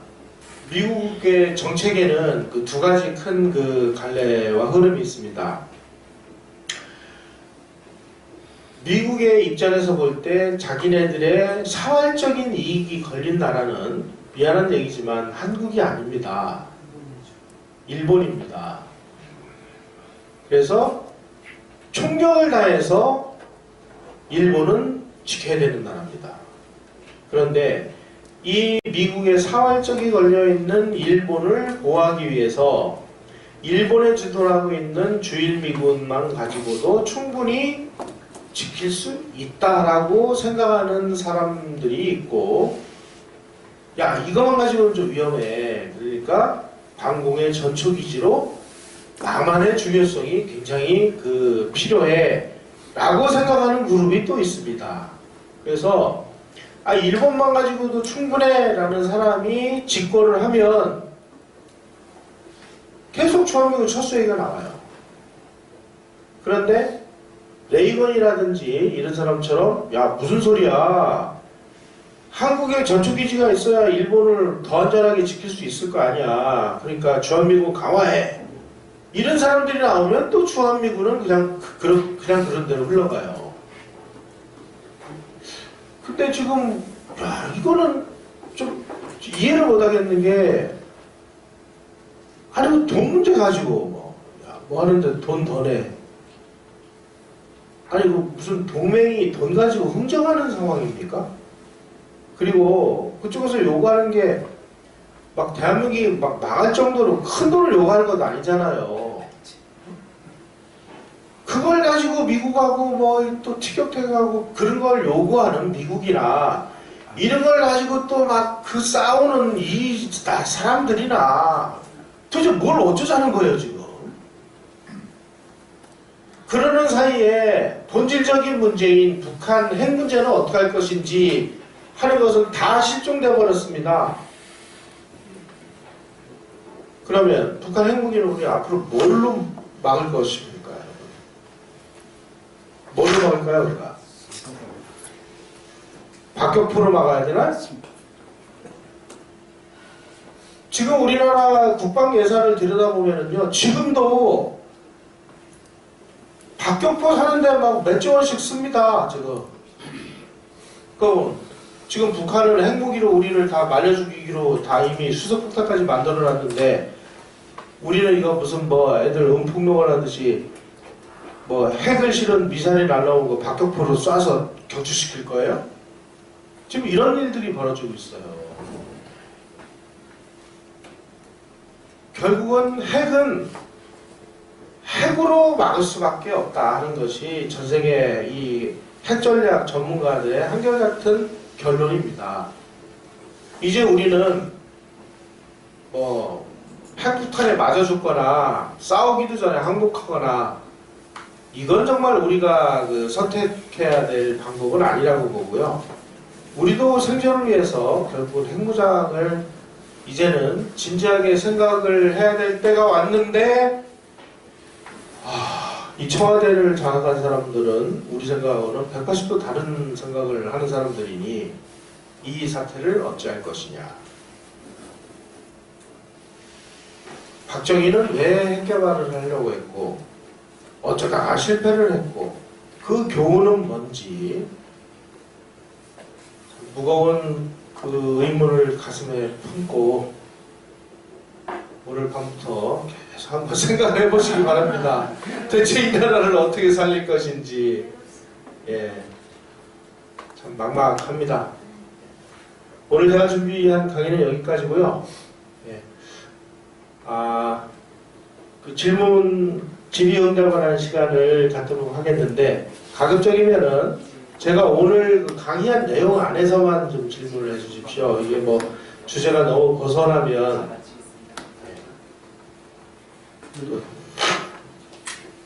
말씀하십시오. 시사 문제로 문의를 드리겠는데, 지금 뭐 핵무기 때문에 잘 안 되니까 상당히 사람들이 뭐 미국 가서 뭐 핵을 포기 안 하고 뭐 만들어 보겠다든지 핵무기에 대해서 뭐 호소를 하겠다 이런 식으로 하는데 미국이 들어줄 것 같지는 않아요. 근데 오늘 보면은 일본이 아시아권에서 일본하고 우리는 없애버리고 중국하고 맞대면 시키면 미국은 조정하기 쉽죠. 그냥 한국은 중국에다 기속시키고 한국, 북한이나 남한 사람을 생각하지 않을 때 미국은 뭐 일본도 지금 바로 중국을 싸우면 대단한 입장이거든요. 원자투만 안 쓰면. 그냥 한국은 뭐 정말 미국 조야가 이랬다 저랬다 하니까 있어도 그만 없어도 그만. 극단의 경우에는 흉내만 낸다 그러는데 그래서 미국도 그러긴 한데 그런 그 좀 장기적인 전망 아주 많은 전망에 10년 내에 어떤 그가 일어날지 말씀 주시면 제가 무슨 뭐 쪽집게 점쟁이가 아니라서 마찬가지. 말씀드리기 어려운데요. 지금 그 거의 뭐 막다른 골목에 와 있는 것 같아요. 예. 지금 그 미국하고의 동맹, 일본하고의 전통적인 우방 관계가 다 무너져서 한국은 이제 그 구한말에 고종 민비식의 발가벗은 상황이 지금 되어가고 있고, 일본은 전통적으로 메이지 유신 이후서부터 일본이 그 한국을 합병을 해서 아예 그냥 그 한반도를 일본의 영토로 만들어 버릴 때까지 절대로 한반도가 자기네들을 적대하는 세력에게 넘어가지 않도록 하는 것이 그 일본의 국가 전략이었습니다. 아마 그 국가 전략이 그 이후로도 바뀌지 않을 것 같아요. 예를 들어 봅시다. 한반도가 공산화가 됐다. 그러면 뭐 그게 아니더라도 한국이 친중으로 휩쓸려 들어갔다. 일본이 그야말로 자기 복부에 치명적인 칼날이 겨뤄져 있는 모습이 될 텐데 이거는 자기네들의 국가 전략이 있어서 아니라는 거죠. 그래서 어떻게 하든지 이럴 때 사실은 저 지난 시간에 제가 한번 강의를 드린 것 같은데 일본이 이런 상황이 되니까 민비를 죽여버리잖아요. 청일전쟁 이후에 그런 거 비스무리한 그 극단적인 일이 일어날 개연성이 저는 매우 높아지고 있다고 봐요. 최근 들어서 이 초계기 그 사건 문제로 인해서 지금 뭐 언제든지 그 무력 충돌이 벌어져도 이상하지 않은 지금 분위기가 돼가고 있잖아요. 원인 제공을 누가 했는지 우리가 좀 굉장히 따져볼 필요가 있습니다. 우리가 무력 충돌이 벌어지거나 뭐 전쟁이 벌어져가지고 압도적으로 일본을 이길 수 있으면 뭘 걱정하겠습니까? 압도적으로 그 패하는 게 문제죠. 그래서 좀 우려스러운 상황이 돼가고 있습니다. 다른 질문 있습니까? 예. 우리가 네. 저기 이제 일본 왔다 갔다 하는데 예. 일본의 실체를 너무 몰라요, 한국 사람들이. 예. 제가 볼 때는 일본을 왔다 갔다 하는 한국의 국력이 사실 일본의 10분의 1도 안 되는 현실을 저는 피부로 느끼는데, 제가 30년 됐습니다. 일본 왔다 갔다 한 지가. 갔다 맨 처음에 갔는데 삼성 텔레비가 저 슈퍼마켓 쫙 그냥 구석택에 있는 거 처음 봤거든요. 그때 당시에 삼성은 한국에서 텔레비를 이렇게 봤는데 일본 가는 보니까 저 슈퍼마켓 구석에 있는 걸 보고 내가 충격을 받았는데, 우리가 좀 일본에 대한 연구가 특별히 우익 측에서 조금 이제 싱크탱크가 좀 더 체계적인 그런 조직이 돼서 연구를 해야지 되는데, 그런 거에 대한 그 논의가 너무 없는 것 같아요. 일본은 그냥 단순히 경제적 그것만 보는데, 사실은 저 청일전기, 우리 저 김용선 선생님이 쓰신 청일전 결제하고 또 청일전쟁에 대한 해석이라든지 이런 거 보면서 우리가 좀 더 일본에 대한 전문적인 연구 기관이라든지 싱크탱크가 조직이 돼야 된다고 저는 생각을 하고 있습니다. 그것보다도 뭐 더 급한 게요. 일본에 대한 어떤 증오심 네, 맞아요. 이거부터 빨리 버리는 게 더 급선무가 아닌가 싶고, 그리고 우리가 이유 없이 터무니없이 잘못 아는 내용을 토대로 해서 일본의 저주의 감정을 가지고 있는 것을 우리가 바로잡기 위해서 이승만 TV에서 뭐 반일 종족주의를 타파하자는 시리즈를 지금 계속 하고 있고요. 그걸 통해서 우리가 일본에 대해서 얼마나 잘못 알고 있는지를 한번 처절하게 우리가 반성을 하고, 야, 정말 우리가 어처구니 없는 그 생각들을 하고 있구나. 시각 교정을 한번 하실 필요가 있는데, 저희들은 막 그야말로 그 엄청난 그 에너지를 들여서 그런 영상도 만들고, 뭐 심지어 막 그 친일파 집단 아니냐 뭐 이런 욕까지 얻어먹으면서 이렇게 만들어서 올려놔도 들어서 보는 사람들이 그렇게 많지는 않더라고요. 이승만 TV 들어가서 보시면 어젠가 그 제가 이완용에 대해서 올려놨는데요. 을사오적 이완용, 나라 팔아먹은 이완용. 적어도 을사보호조약에 관한 한 이완용은 무죄예요. 근데 우리가 막 그냥 이완용이한테 모든 죄를 다 뒤집어 씌워가지고 이놈이 나라 팔아먹어서 나라 망했어. 고종은 뭐 열심히 나라를 지키려고 그랬는데 이 간신배들도 정반대거든요, 그게. 그래서 그런 어떤 시각교정. 일본이 그렇게 악마의 제국이었는가, 이런 부분에 대해서 우리가 이제 자꾸 감정을 버리고 실제 있는 그대로의 모습을 봐야 되는데 그런 부분이 좀 안타깝죠, 뭐. 예. 저도 말씀하신 대로 이제 한미동맹을 넘어서서 한일동맹도 참 중요하다고 생각을 하는데, 예. 일본을 바라보는 미국의 시각이 예. 저는 이제 이전에 미국한테 실질적으로 발톱을 들이대기도 했고, 그 결과 뭐 잃어버린 10년, 20년이라는 얘기도 있고, 미국 측에서 기본적으로 일본을 중요한 전략 요충지로 보더라도 원천적으로 믿을 수 없다라는 시각이 분명히 존재한다고 생각을 해요. 그렇기 때문에 우리 한미동맹이 어느 정도 유지가 지금까지도 되고 있다고 보는데, 이 부분에 대해서 미국이 바라보는 일본을 어떻게 바라보는지에 대한 그 시각을 김용삼 강사님은 어떻게 생각하시는지. 그러니까 일본이 미국을, 미국이 일본을. 간단하죠.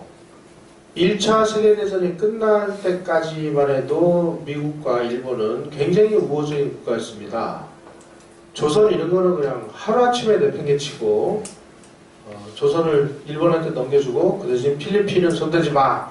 이렇게 태프트 가스라 조약이 그거죠. 굉장히 가까워졌어요.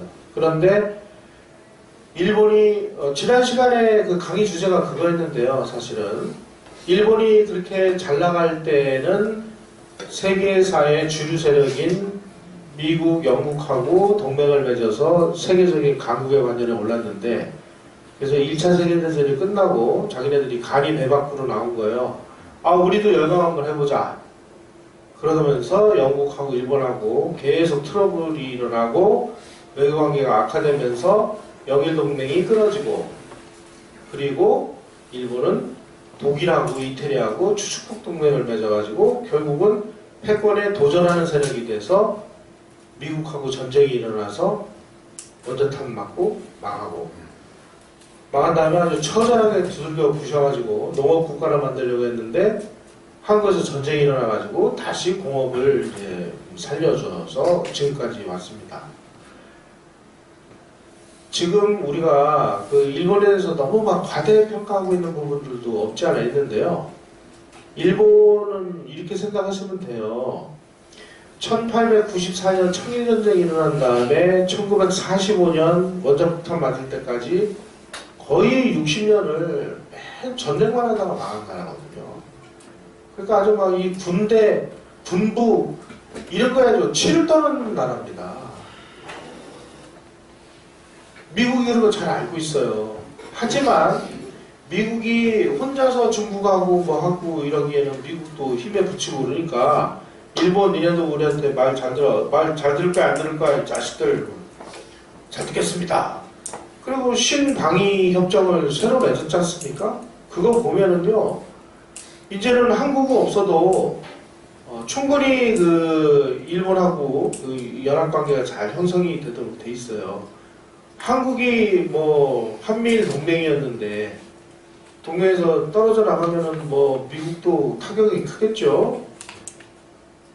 여러분, 평택에 미군 기지가 들어섰습니다. 저 평택의 미군 기지는 평택이 바로 서해 바다를 끼고 있잖아요. 도시가. 중국의 염장 지르는 데는 최고의 그 좋은 기지고, 미국도 한국을 함부로 포기하면 자기네들도 손해라는 거 알아요. 그러니까 어떻게 하든지 유지를 하려고 하는데 한국이 이렇게 극단적으로 나오면 거기에 따르는 대가를 치러야 되겠죠. 저는 IMF 같은 뭐 그런 걸 한 번 더 봤던지, 한 2년 정도 예. 됐어. 일본은 국가적인 모욕을 당하면 반드시 그냥 지나가는 나라 아니거든요. 어떤 형태로든 일본은 뭐 바보가 아니기 때문에 뭐 무력 충돌 같은 것까지 해서 뭐 긴장을 완화시킬 필요가 뭐 있어요. 한국의 약점이, 치명적인 약점이, 한국은 97%가 그 국제 교역에서 먹고 사는 나라거든요. 그래서 간단하게 가스 수송선이 일주일만 안 들어오면 우리는 전부 밥을 굶어요. 전부 도시가스 켜고 살잖아요. 우리나라 가스 그거 뭐 한 일주일 열흘 다 떨어지는데 뭐. 원유 수송선 일주일만 안 들어오면 우리 차 다 세워놓고 이래야 되는데, 한국이 가지고 있는 여러 가지 취약점들이 많이 있거든요. 뭐 그걸 어떻게 한다든지, 또 우리는 계속 국제 교역을 해야 되기 때문에 이 경제 원화 환율, 뭐 엔화 환율 뭐 이런 게 어느 날 급격히 변동이 일어나면은 IMF 같은 사태가 또 올 수도 있는 거고, 우리는 너무나 취약한 점들이 많아요. 그래서 한미일 이 삼각동맹의 축을 함부로 깨면 안 되는데, 지금 우리가 이걸 인위적으로 나서서 우리는 반미, 반일, 친중, 친북이잖아요, 지금. 어떡하겠어요? 그런 정부, 그런 생각을 가진 정부를 뽑아준 게 대한민국 국민인데,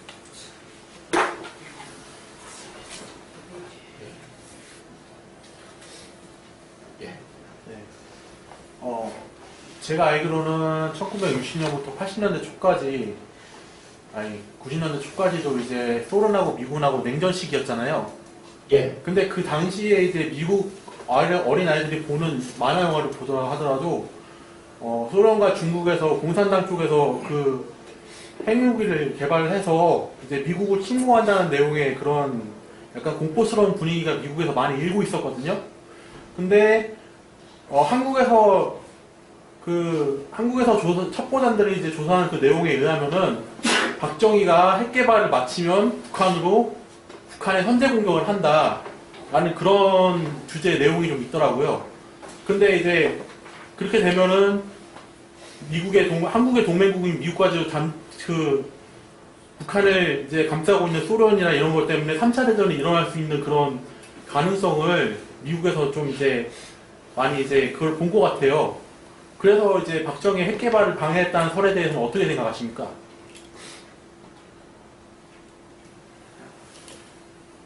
질문의 요지를 제가 잘 이해를 못하겠네요. 네, 그러니까 박정희 대통령이 핵 개발을 하면 북한에 먼저 선제 공격을 했기 때문에 그거 자체가 3차 대전을 유발할 수 있는 트리거가 된다.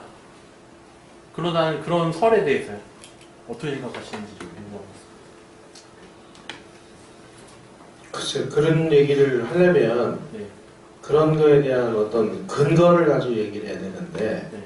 그냥 막연한 설이라든지 이런 걸 가지고 뭐 그런 것들을 평가한다는 건 좀 적절치가 않은 것 같네요. 네. 그 지금 박정희 대통령께서 지금 핵 개발 관련해서 수많은 고생을 하신 것에 대해서 반응을 잘 들었습니다. 근데 저도 뭐 우리나라 핵이 있으면 좋겠다 생각하는 사람 입장이긴 한데 지금 국제 뭐 이런 제재나 비약 이런 것들 때문에 실질적으로 핵 개발을 한다고 우리가 움직였을 때 못하게 될 그런 여러 가지 이유들이 있잖아요. 그래서 그렇다 그러면은 미국에 있는 이미 지금 핵은 많이 있으니까 투여학생 수단도 많이 있고 일종의 핵 우산이라고 하는데 그런 거를 그냥 저희가 활용하면 안 됩니까? 되죠. 지금 정부가 말하는 그런데 미국이 언제까지 해구산을 해주리라는 보장이 있어요? 그러면 자, 한번 이 생각해 봅시다. 지금 현 정부가 노골적으로 한미 동맹을 깨고 지금 친중, 친북, 반일, 반미로 이제는 삼척동자도 다 아는 세상이 됐잖아요. 아무리 거짓말을 한다 하더라도. 그런데 미국이 뭐가 예뻐서 아니 미국도 뭐가 있어야 될 거 아니에요. 그런 논리가 성립이 되려면 우리가 한미동맹의 틀을 끝까지 그 틀에서 벗어나지 않는다라는 것을 모든 행동이라든지 이런 데서 보여줬어야 돼요. 그런데 우리는 그게 아니에요. 문재인 정부만 지금 뭐 친중 정책을 펼칠 게 아니잖아요. 내가 이런 얘기하면 또 여기 뚜껑 열리실 분 많은데 박근혜 대통령도 그랬고 이명박도 그랬고 노무현도 그랬고 다 그랬어요. 김대중도 그랬고. 그러니까 제 말은 핵을 개발하는 거에 열중할 게 아니라 한미 동맹을 강화할 방법을 찾는 게 낫지 않는가. 그것도 하나의 방법이죠. 그런데 지금 우리가 그 반대로 가고 있으니까 우리가 정신 차려야 돼. 한미 동맹 관계가 굳건해지면 그런 것도 얼마든지 그 하나의 새로운 대안이 될 수가 있죠. 이제 그게 아닌 상황이 되니까 지금 뭐 한미 동맹은 언제 깨져도 이상하지 않을 상황이 됐고 아까 말씀드렸듯이 일본하고는 언제 전쟁이 일어나도 그 이상하지 않은 상황이 돼버렸는데 그 와중에 미국이 한국을 위해서 뭐 해구산을 해준다? 이거는 예. 예, 마지막으로 한 분만 더 질문을 예.